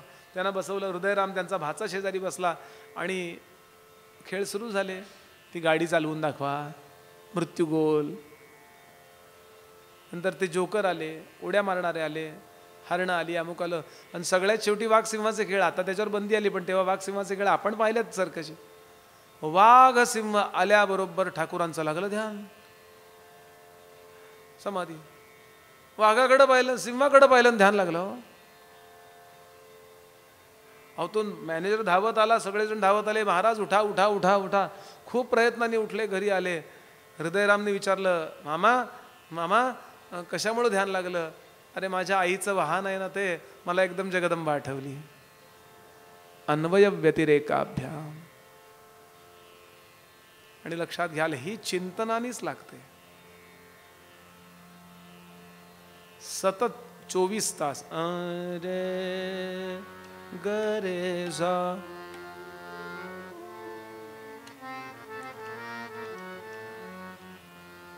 अर्जुना तू जाण रे, होशी ना सुजाण रे. असं देतो, सो छान लागतो. अर्जुना तू जाण रे होशी ना सुजाण रे, विश्व नोहे मीच आहे सखया तुझी आन रे, माती माझी घट रे तंतु माझी पट रे, माती माझी घट रे तंतु माझी पट रे, माती तंतु पाहू जाता कैचा घट पट रे, माती तंतु पाहू जाता कैचा घट पट रे, हे मी अलंकार रे पाण्या माझी गार रे, हे मी अलंकार रे पाण्या माझी गार रे, माती पाणी हेम पाणी पाहू जाता कैचा तो आकार रे, हेम पाणी पाहू जाता कैचा तो आकार रे, कैचा तो आकार रे, कैचा तो आकार रे. हा चालू दे मस्त. कुठल्याही वस्तूकडे पाहून आपल्याला परब्रह्माचा अंदाज करता येतो. उदाहरण सांगू का मी याला? माझ्या गुरुजींनी उदाहरण सांगितलं. ते म्हणाले गिरगावला एका बाईला 4थ्या मजल्यावर राहणारी, चाळीत राहणारी, 4थ्या मजल्यावर, तिला मोलकरीण पाहिजे म्हणून तिनं नवा काळला जाहिरात दिली, मोलकरीण पाहिजे. ऐका नीट, मोलकरीण पाहिजे. अजून काही भागात चाळी शिल्लक आहे. एका मोलकरीणीने विचार केला, मी अगदी विरारून येते, सकाळी 4ला निघते, 12-1 वाजेपर्यंत काम करते, परत जाते. अजून एक काम झालं तर मुलाचं शिक्षण चांगलं होईल, अजून काम मला मिळेल, काय 1000-2000 रुपये मिळाले तर तेवढंच काम मला मिळेल. म्हणून तिनं 12-1 वाजेपर्यंत सगळी कामं, भांडी घासणं, अमुक तमुक सगळं आटोपलं आणि ती जाहिरात घेऊन पत्ता शोधत शोधत गिरगावच्या त्या चाळीमध्ये गेली. आता ती जी बाई होती ती दुपारी 1-2 वाजता ते रंगोली बिंगोली कार्यक्रम बघत होती टीव्हीवर, आणि ती स्वेटर बुनत होती, स्वेटर विणत होती. 2 ते बिंडे ठेवलेले, त्या सुया दाभणासारख्या हलक्या ॲल्युमिनियमच्या, समोर सिरियल सुरू,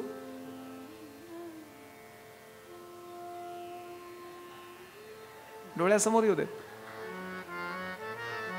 सिरियल सुरू आहे, आणि ते बिंडे असे असे असे असे असे असे होत आहेत. बिंडे गुंडे काय म्हणतात, असे असे होत आहेत.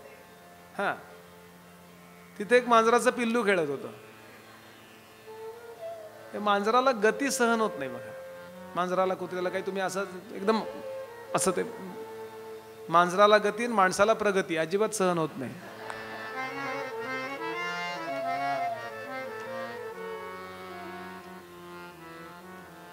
आता ते जे बिंडे होते ना, ते असे असे होते, त्यांनी धक्का मारला, ते कॉटवरनं खाली पडलं. पण हिला जोपर्यंत दोरा आडत नाही तोपर्यंत मागे बघणार नाही होती, चाललंय. आता तो बिंडा बाहेर आला, दार उघडच होतं. वरच्या मजल्यावर कोण चोर मारायला येणार इतक्यावर? जुना काळ आहे, 20 वर्षापूर्वीचा. त्यांनी ते दोन्ही बिंडे तिथपर्यंत आणले त्या मांजरानी, आणि असं केलं. असं केल्यावर ते अगदी तळापर्यंत गेले. हो बरं, आता दोराच संपला, ती काडी राहिली एवढीशी. आता ते काही हालत नाहीये. मांजर निघून गेलं, काय उंदीर दिसला त्याला, ते तिकडे गेलं. आता ती जी शोधणारी बाई आहे, पत्ता शोधणारी मोलकरीण, ती आली. तिने विचारलं, काय हे कुठं राहता तो? त्या बाई, त्या खालच्या बाईने सांगितलं वरच. बर, ती वर निघाली. तिनं पाहिले दोरे 2 पडलेत. विचार केला मला उपयोगी येईल. नाही उपयोगी आले तर ज्यांचे त्यांना देऊ. म्हणून ती गुंडाळत गुंडाळत गुंडाळत गुंडाळत गुंडाळत गुंडाळत गुंडाळत गुंडाळत तिथपर्यंत येऊन पोहोचली जिथपर्यंत तिला जायचं होतं. हाक मारली, ताई. तिनं पाहिलं, अरे मी शिवतीन, हे हिच्या हातात कसं काय असे गोळे? नाही म्हणले, ते मांजरा बिंजरांनी खाली आणून टाकले होते, मी ते आणले, हे घ्या. कशाला आलीस बाई? नाही, मला काम पाहिजे.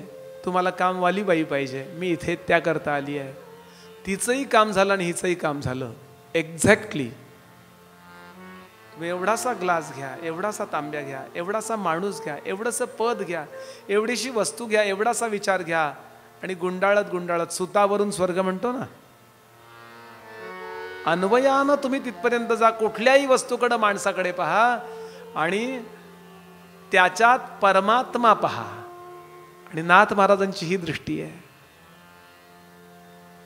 म्हणून काशीहून आणलेली गंगा, खांद्यावरची कावड, प्रवास करीत 550 पैठणातली माणसं नाथांबरोबर निघालेली रामेश्वरी जायला पोहोचली आहेत. आणि त्याच्या अलीकडे भगवान रामेश्वरांनी परीक्षा पाहिली, गाढवाच्या रूपात प्रकट झाले. आपल्याला कथा माहिती आहे.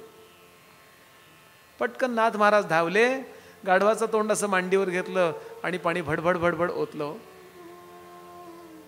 दुसरं पाणीच नाही तिथे, काय करणार. आणि तेही गाढव प्यालं. बाकीचे जे लोक होते ते म्हणले, अहो नाथा, इतक्या लांबनं काशी कुठं, रामेश्वर कुठं, खांद्यावरनं आपण चालत यात्रा करत आलो. हे गाढव प्रारब्ध त्याचं कशाला, आपण पुरणार आहे का त्या सगळ्याला. नाथ म्हणाले, मी पुन्हा जाईन काशीला पुढच्या वर्षी, मी पुन्हा जाईन. आणि याच्यात मला रामेश्वर दिसतो. हा केवळ भावभक्तीचा मुद्दा नाही, इट्स अ फॅक्ट. ही दृष्टी एकदा विकसित झाली ना की गाढवात सुद्धा रामेश्वर दिसतो. आणि ही ज्यांची दृष्टी विकसित नाही त्यांना रामेश्वरात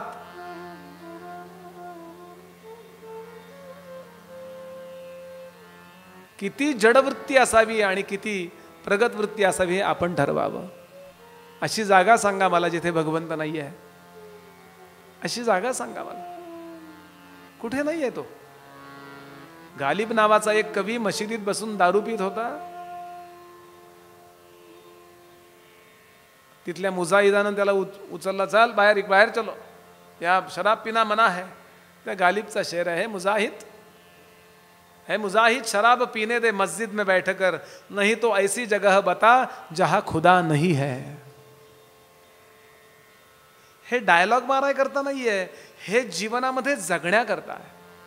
आणि गीता सांगते, आपल्या समोर काहीही येवो, विद्या विनय संपन्ने ब्राह्मणे गवी हस्तिनी शुनी चैव श्वपाकेच पंडिता समदर्शिनः. विद्या विनय संपन्न एखादा सच्छुद्ध सात्विक ब्राह्मण आला, गाय आली, हत्ती आला, कुत्रा आलं, चांडाळ आला, या सगळ्यांच्या उपाधीच्या आतला परमात्माच संतांना पंडितांना दिसतो. पंडिता समदर्शिना. मग सगळ्यांना ते कडवा खायला घालतात का? समदर्शिना नाही. त्यांच्या उपाधीचं जे अन्न आहे त्यांना ते देतील, पण त्याच्यातला परमात्मा त्यांना स्वच्छ स्पष्ट दिसतो. याला म्हणतात अन्वय. काही व्यतिरेक, दुसरा बरोबर विरुद्ध. काही लोकांचा तोडण्याचा स्वभाव असतो. एक गाव दोन तुकडे म्हणले, आम्हाला हे असलं चालत नाही. काही लोक असतात बघा असं. व्यतिरेक वापरा. व्यतिरेक म्हणजे रोज ध्यानाला बसा आणि कल्पनेने विश्वाचा विनाश झाला असं ठरवा. प्रलय अनेक आहेत. समर्थांनी प्रलय सांगितले की निद्रा प्रलय, गाढ झोप लागल्यावर आपल्याला का ही जगातलं कळत नाही, तो निद्रा प्रलय. आपण मरतो त्यावेळेला काही काळापुरता होतो, तो मृत्यू प्रलय. बरं का. एक ब्रह्माच प्रत्यक्षात सृष्टी नाहीशी होते, ते ब्रह्मप्रलय. आणि चौथा साधना करता दिलाय समर्थांनी किंवा आपल्या परंपरेनी, तो विवेक प्रलय. विवेकाने प्रलय करायचं म्हणजे नाहीसं करायचं. व्यतिरेक म्हणजे तोडणे. आता ग्लासच, हा ग्लास पृथ्वीतून निर्माण झाला होता. कल्पना करावी की ही पृथ्वी धगधगायमान झाली. 100 वर्ष 100 सूर्य उगवतात म्हणे तेव्हा. अशी कल्पना करा, चालेल तो. अशी ती पृथ्वी माझ्या ध्यानामध्ये कल्पना करायची, स्वतःच्या ध्यानात. अशी ती पृथ्वी म्हणजे जगातले सगळे गोल धगधगायमान झाले आणि चिमटभर अगदी राख उरली. आता बॅरलभर पाणी जगामध्ये, पाणी खूप आहे, त्या पाण्यामध्ये चिमटभर राख विरघळायला किती वेळ लागला? संपली. पृथ्वी पाण्यामध्ये संपली. पाणी, बॅरलभर पाणी आहे, बॅरल टाकून द्या, नुसतं आकाशात पाणी असं तरंगतंय ढगासारखं. एकदम एका बिल्डिंग एवढा अग्नी लागला त्या पाण्याला, किती वेळात त्याची वाफ होईल? काही क्षणात त्याची वाफ होईल. आता बिल्डिंग एवढा अग्नी आहे, पण डोंगरा एवढी वारा आला, एवढ्याशा ज्योतीला फू केल्यावर क्षणात जाते की नाही? नाही का ते हॅपी बर्थडेला फू फू करतात. 88 वर्षाची म्हातारी होती, 89 मेणबत्त्या लावल्या त्या तिला. शेवटी कवळी उडाली आणि सगळ्या मेणबत्त्या खाली पडल्या. थोडं हसत चला म्हणजे मग नाहीतर धीर गंभीरता इतकी अगदी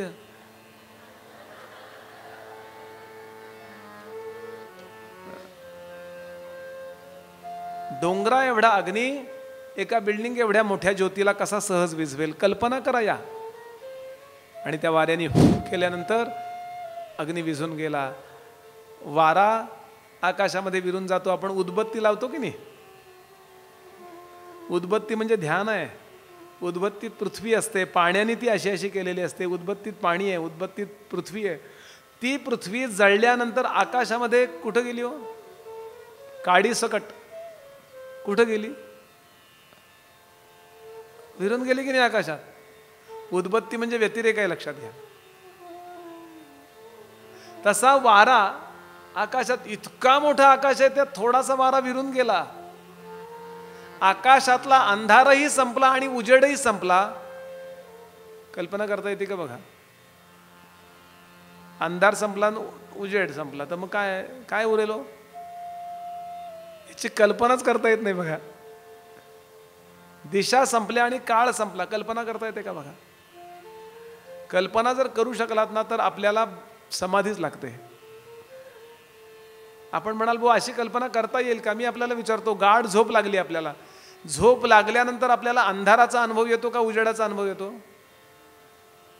झोप लागल्यानंतर आपल्याला कुठेही प्रवचनात, कुठेही घरी सुद्धा अंधार आहे का उजेड आहे काही कळत नाही हो. काही कळत नाही, कळतं की नाही. म्हणजे काही कळत नाही हे कळतं म्हणजे ज्ञान आहे तिथे. ज्ञान नाही असं नाही आहे. कशाचं ज्ञान आहे याचं ज्ञान नाही आहे, एवढंच आहे फक्त. म्हणून लक्षात घ्याल, अंधार नाही आणि उजेड नाही याचा आपण रोज अनुभव घेतो. फक्त ते चिंतनात आणलं पाहिजे, म्हणजे आपल्या ताब्यात तो अनुभव येतो. आणि एकदा का ताब्यात समाधी आली ना, गुरुकृपेनं ती येते बरं का. ताब्यात म्हणताना मी हे जरा शब्द विचार करून वापरतोय.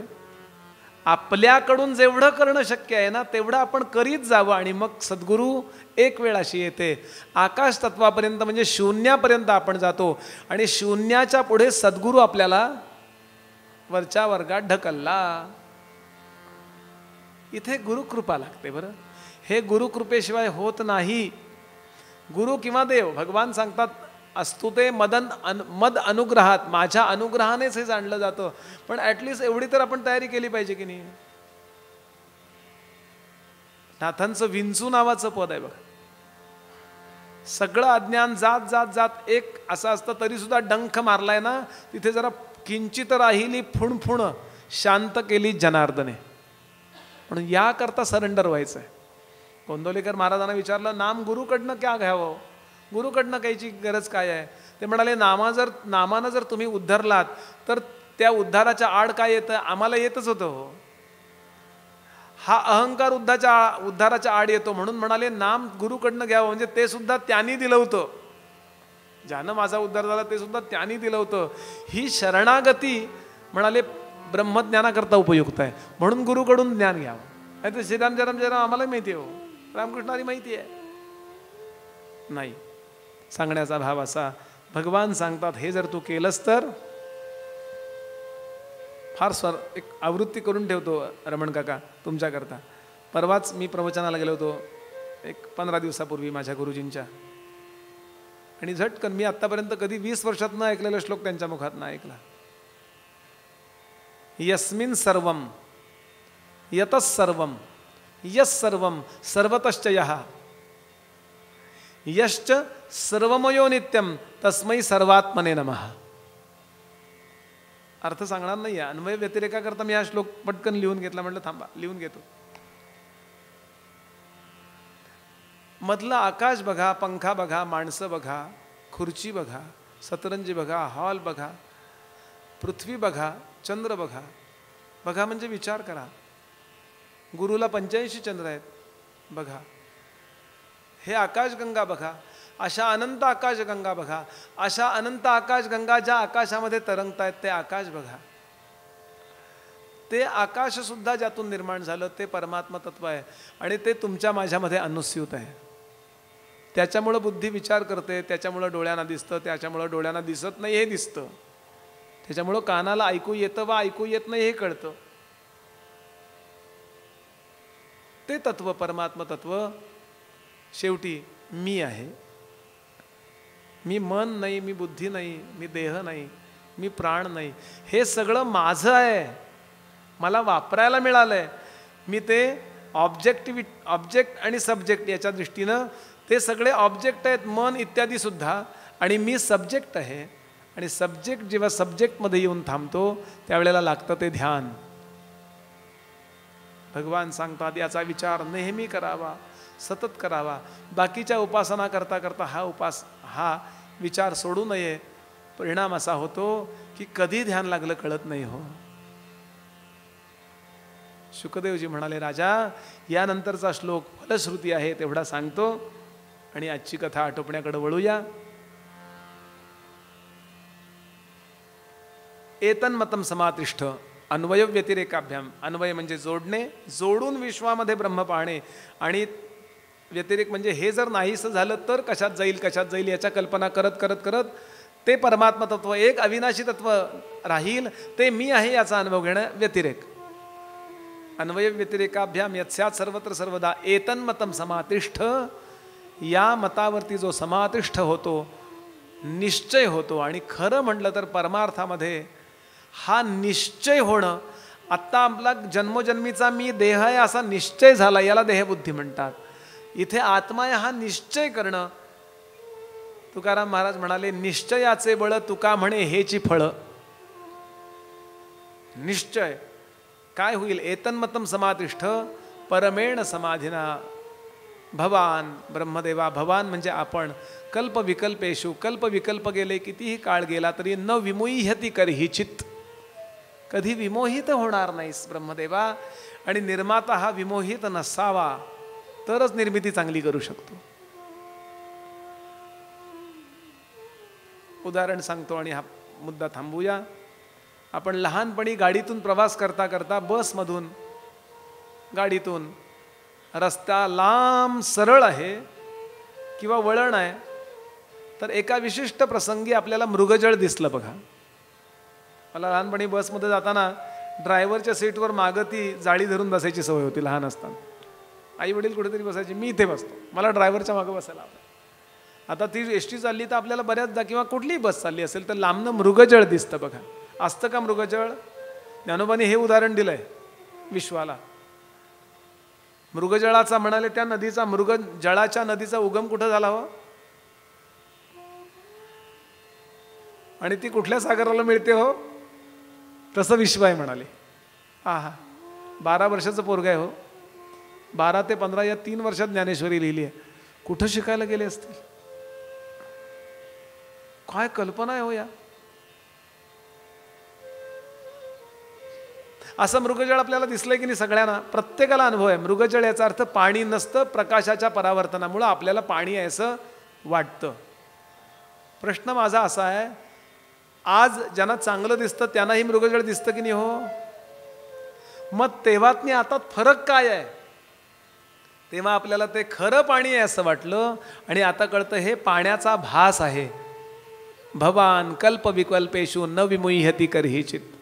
या ज्ञानानंतर आपण त्याच जगात राहतो, तीच बायको आहे, तोच नवरा आहे, तीच मुलं बाळ आहे, तेच घर आहे, सगळं तेच आहे, काही फरक नाही आहे.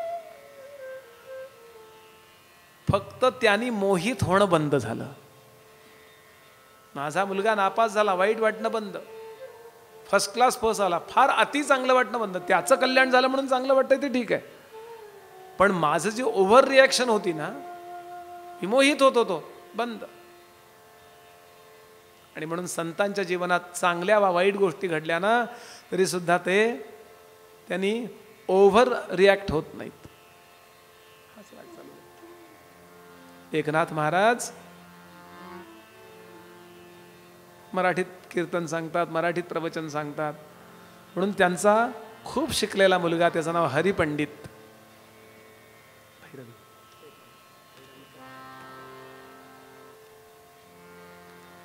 एक न विमुह्यती करता हा दृष्टांत ऐका आणि थांबूया बरं का.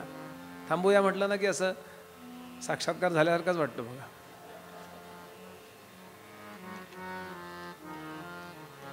मराठीत नाथांचं कीर्तन सांगणं, सगळ्यांना जवळ घेणं, कोणी नमस्कार केला की पाठीवरनं हात फिरवणं, कोणी घरी बोलावलं तर मुद्दाम नाथ महाराज जायचं. बरं, नाथांकडे काय होतं म्हणले काय नव्हतं. बरं, फार छान श्लोक आहे नाथांबद्दल, आपल्याला आवडेल. नामदेवस्य भक्ती स्यात, नामदेवांची भक्ती. ज्ञाने ज्ञानेश्वरस्य च, ज्ञानाच्या बाबतीत ज्ञानेश्वर महाराज. तुकारामस्य वैराग्यम, नाथे संती त्रयो गुणाः, असे नाथ आहेत. पत्नी गिरिजा देवी, गिरिजाबाई, हरिपंडिताला उत्तम वैदिक केलाय, घनपाठी झालाय, तो उत्तम शास्त्री झाला. वैदिक आणि शास्त्री दोन्ही शिकला, काशीला शिकायला ठेवला. परदेशात मुलं शिकून आली ना की बऱ्याचदा आपल्या देशाला ना आपल्या आई वडिलांना कमी देखायला लागतात. बघा, एक प्रभाव होतो, काय तिथे स्वच्छता आहे, काय तिथे अमुक आहे, काय तिथे तमुक आहे. नसावं का, चांगलीच गोष्ट आहे. तसं इथं निर्माण करूया, देशाची आई वडिलांची निंदा नको करायला. थोडंसं घरी आल्यानंतर नाथांचं मराठीत पुराण सांगणं, प्रत्येकाला समजेल असं बोलणं, हे हरिपंडिताला आवडायचं नाही. नाथ महाराज बोलायला लागले की अखंड रडायचेच हो. नाथ महाराज ज्ञान सांगायला लागले नाही की असे आपल्या त्या ट्रान्समध्येच जायचं. हरिपंडिताला वाटायचं हे जरा हल्लीच्या भाषेत बोलू, सो डर्टी, शी. त्यामुळं हरिपंडिताचे नाथांचे खटके उडायला लागले. मुद्दा नाथ काहीच बोलायचं नाही, त्यामुळे त्याला राग जास्त यायचा. एक दिवस हरिपंडित चिडला, तुम्ही मराठीत कीर्तन करता, मराठीत प्रवचन करता, अमुक करता तमुक करता. भांडला आणि काशीला निघून गेला हो. न विमुह्यती करता बोलतोय मी हे. तुमच्या माझ्या जीवनात जी दुःख येतात ना किंवा सुख असतात ती सगळी संतांच्या जीवनात. संतांची रिॲक्शन काय आणि आमची काय. आणि पहिला दसरा आला नाथांकडे, तशीही 365 दिवस एकादशी सोडून बाकी सगळे दिवस रोज पुरणपोळी असायची. बरं, आणि नाथांच्याकडची पुरणपोळी कोरडी नसायची, ती तेलात तळलेली असायची आणि त्यात पुरण असायचं, हे विशेष. आणि असे नाथ महाराज जेवायला बसलेत. पुष्कळ लोक पंक्तीला आहेत, समोर चौरंग ठेवलेला, पाटावर छान नाथ बसलेत, सोवळं नेसून मस्त. वाढायला गिरिजा देवी आल्या, बाकी सगळी मंडळी वाढतात, श्रीखंड्या वाढतोय, सगळे लोक वाढतायत. भात वाढलं, वरण वाढलं, अमुक वाढलं, तूप वाढायचं ते घरातल्या मालकीण बाईनं वाढायचं. आणि असं तूप वाढायला गिरिजा देवी आल्या आणि गिरिजा देवींच्या डोळ्यात पाणी आहे. काय पाणी. आज खूप वर्षांनी असा दसरा आहे की मुलगा भांडून गेलाय हो. कुठल्या आईला वाईट वाटणार नाही. म्हणून गिरिजा देवींच्या डोळ्यातलं पाणी जमिनीवर पडलं. सारवलेल्या जमिनी असतील ना तर पाणी पडलेलं थेंब दिसतो. फरशीवर आपण पडलो की कळतं इथं पाणी होतं वाटतं.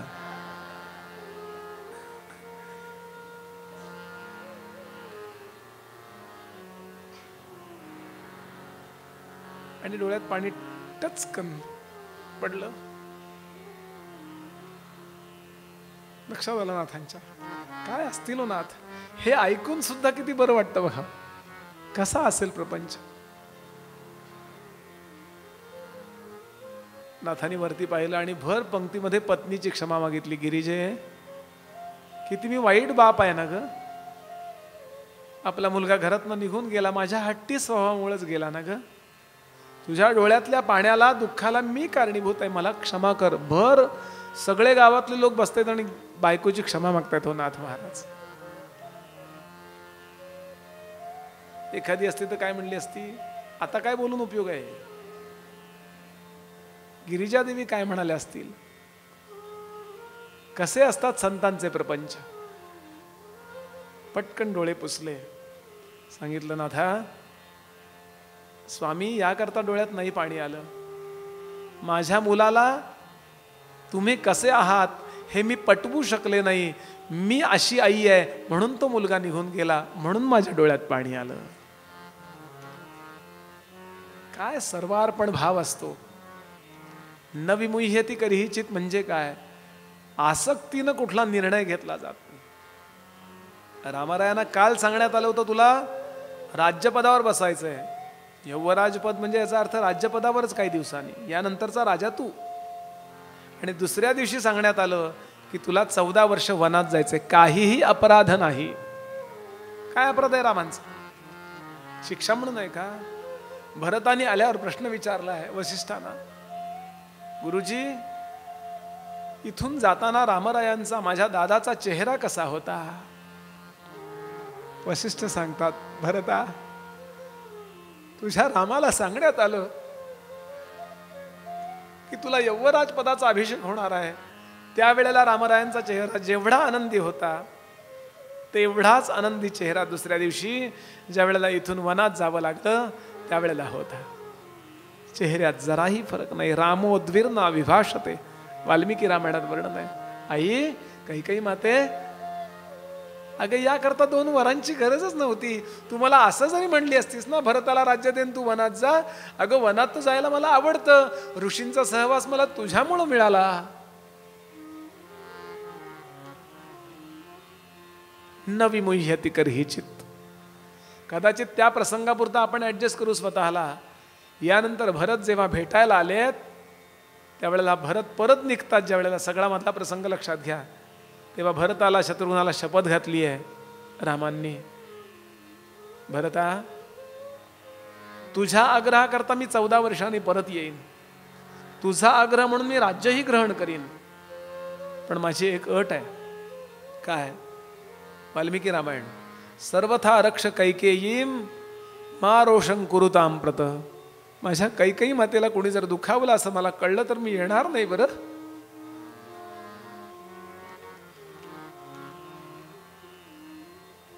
रामराय परत येतात अयोध्येत, वसिष्ठ स्वागत करतात, भरत त्या पादुका घेऊन जातो. सर्वप्रथम रामराय कुठे जातात? कैकेयी मातेच्या महालामध्ये चरणावर मस्तक ठेवतात. आई तुझ्यामुळं माझा पराक्रम जगाला कळला, सुग्रीवासारखा मित्र मिळाला, रावणासारखा जगाचा देवतांचा शत्रू नाहीसा झाला.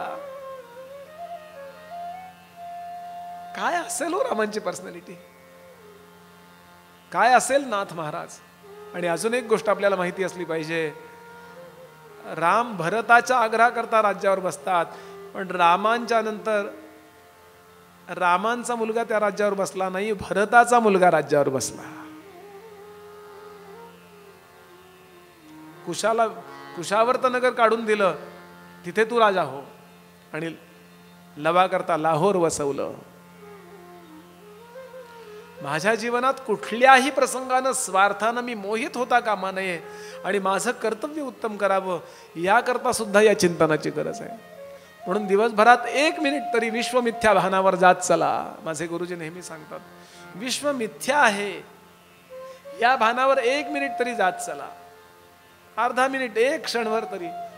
म्हणजे जगातल्या विषारी वा अतिगोड लोकांचा जो माझ्यावरती फार प्रभाव आहे ना, तो नाहीसा होतो. हे जाणार आहे आगम अपायिनो नित्यम तां स्थितिक्षस्व भारत. 2रा अध्याय गीतेतला.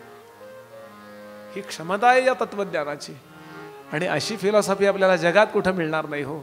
सगळ्या वेदांचं, सगळ्या वेदांताचं, सगळ्या पुराणांचं, सगळ्या इंडियन फिलॉसॉफीचं, भारतीय तत्वज्ञानाचं सार म्हणजे हे 4 श्लोक आहेत.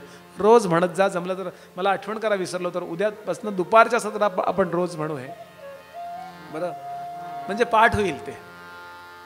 मी नेहमी म्हणून घेतो, पण काही ठिकाणी हल्ली खूप झाले तर म्हणत नाही मी, कारण तेवढ्यातही 2 मिनिटं नको जायला, असं म्हणून इथेच विरमतो. आता उद्याच्याला अगदी शपथ घेऊ का, कथाच आहेत फक्त, बरं? तत्वज्ञान परत नाही,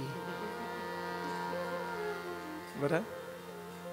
जे सांगायला पाहिजे प्रामाणिकपणानं ते मी आपल्या समोर ठेवलं. डिलिव्हर करणं ज्याला म्हणतात ते करण्याचा प्रामाणिक प्रयत्न केला. माझ्याकडनं काही बोलताना चुकलं असेल रास्ते काका, दीक्षित काका, माझ्याकडनं काही बोलताना चुकलं असेल तर मी नेहमी उदाहरण देतो, तेच सांगतो. खेडेगावातल्या स्त्रिया नदीवर विहीर, आपल्या प्रत्येकाला आहे बरं, मी त्यांचं नाव घेतलं म्हणजे मी ओळखतं म्हणून त्यांना बोललो.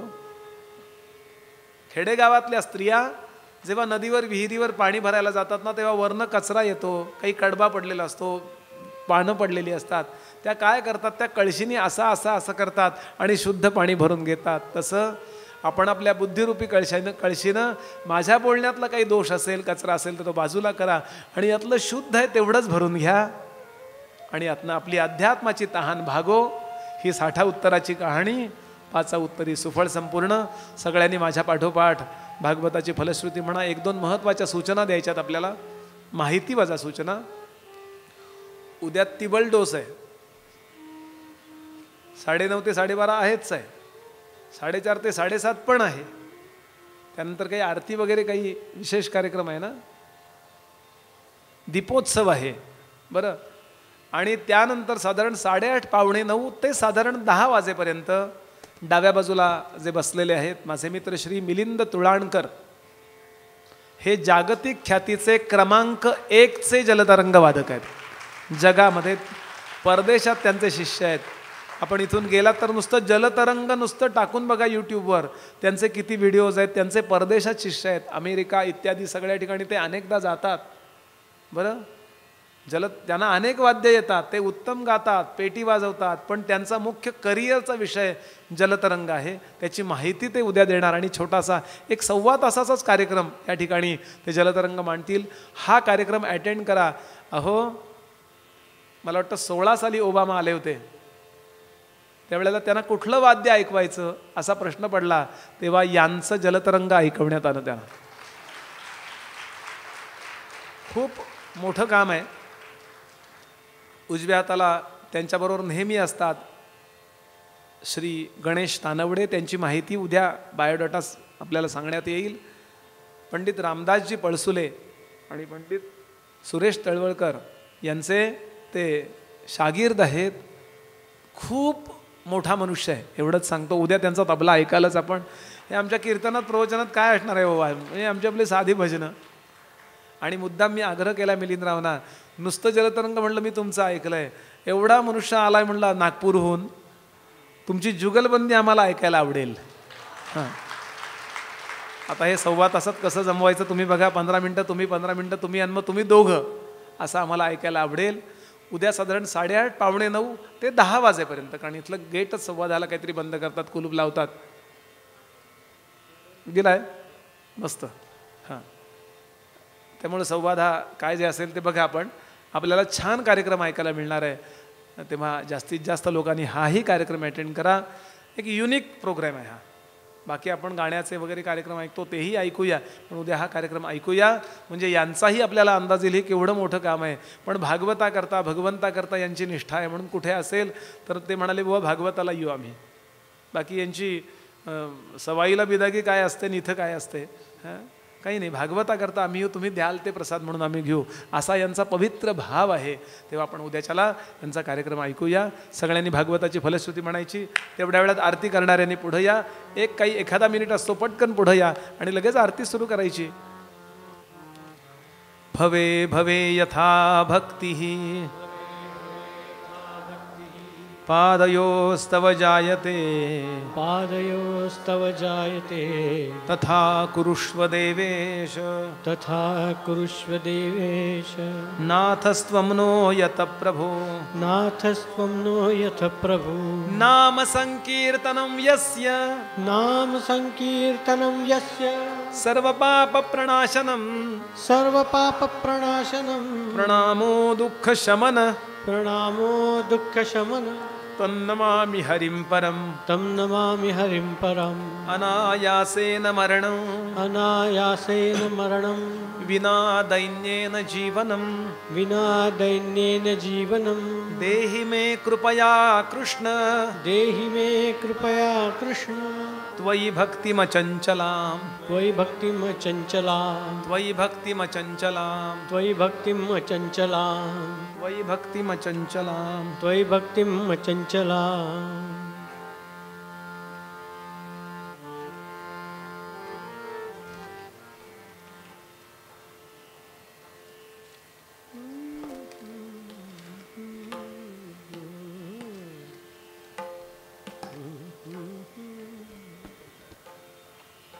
श्री गोपाल कृष्ण भगवान की जय हो. जय श्री भागवता, आरती करू तुझ भगवंता.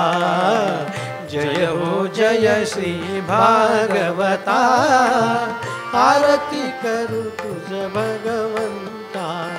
श्री मुनीने परम भक्तीने नाना परीने गायले जा हरि चरता आरती करू तुझ भगवंता जय हो जय श्री भागवता आरती करू तुझ भगवंता वेद तरुचे मधुर फळ स्वादुरसे जे सोज्वळ आत्मा राम मुनी सकळ सेवुनी झाले जन सुफळ महापर्वणी आली अवनी की अघहरणी भवजल तरणी ती पतिता आरती करू तुझ भगवंता जय हो जय श्री भागवता आरती करू तुझ भगवंता येथे व्यासांची वाणी सार्थक हरी गुण गावोनी शास्त्र पुराणा मुकुटमणी परम प्रेमामृत जननी सहज सेविता भाविक भक्ता उदार दाता मोक्ष तत्वता देहाता आरती करू तुझ भगवंता जय हो जय श्री भागवता आरती करू तुझ भगवंता गमते जणू मानस तीर्थ युक्त निर्मल भक्ति जले भरित विहरे हरिहंस चितेथ श्लोक सुखमळे संत द्विजकुले सेमुनि रमले भान हरपले रस पीता आरती करू तुझ भगवंता जय हो जय श्री भागवता आरती करू तुझ भगवंता अपार महिमा ग्रंथाचा वदवेना कोणासाचा मेवा कविवर संतांचा प्राणची कीर्तनकारांचा जणू बोधाचा स्वयं प्रभेचा द्वादश कवीचा रवी अंतरीचा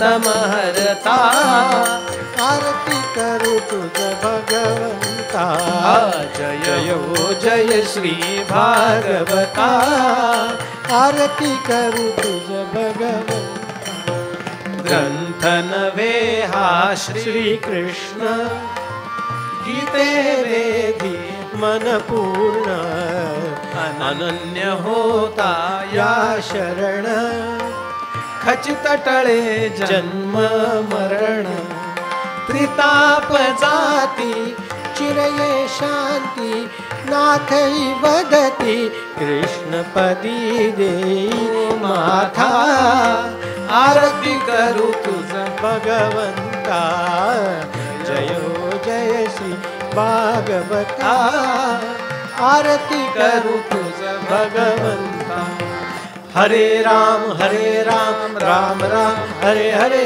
हरे कृष्ण कृष्ण कृष्ण हरे हरे हरे राम राम राम हरे हरे हरे कृष्ण कृष्ण कृष्ण राजाधिराज प्रभु रामचंद्र महाराज की भगवान श्री गोपाल कृष्ण महाराज की भगवती श्री जगदम्बा महालक्ष्मी नारायणी माता की श्री मंगलमूर्ति मोरया श्री महारुद्र हनुमान की श्री सुखदेव जी महाराज की गोपाल कृष्ण भगवान की सर्व संतन की जय जय रघुवीर सगळ्यांनी म्हणायचं.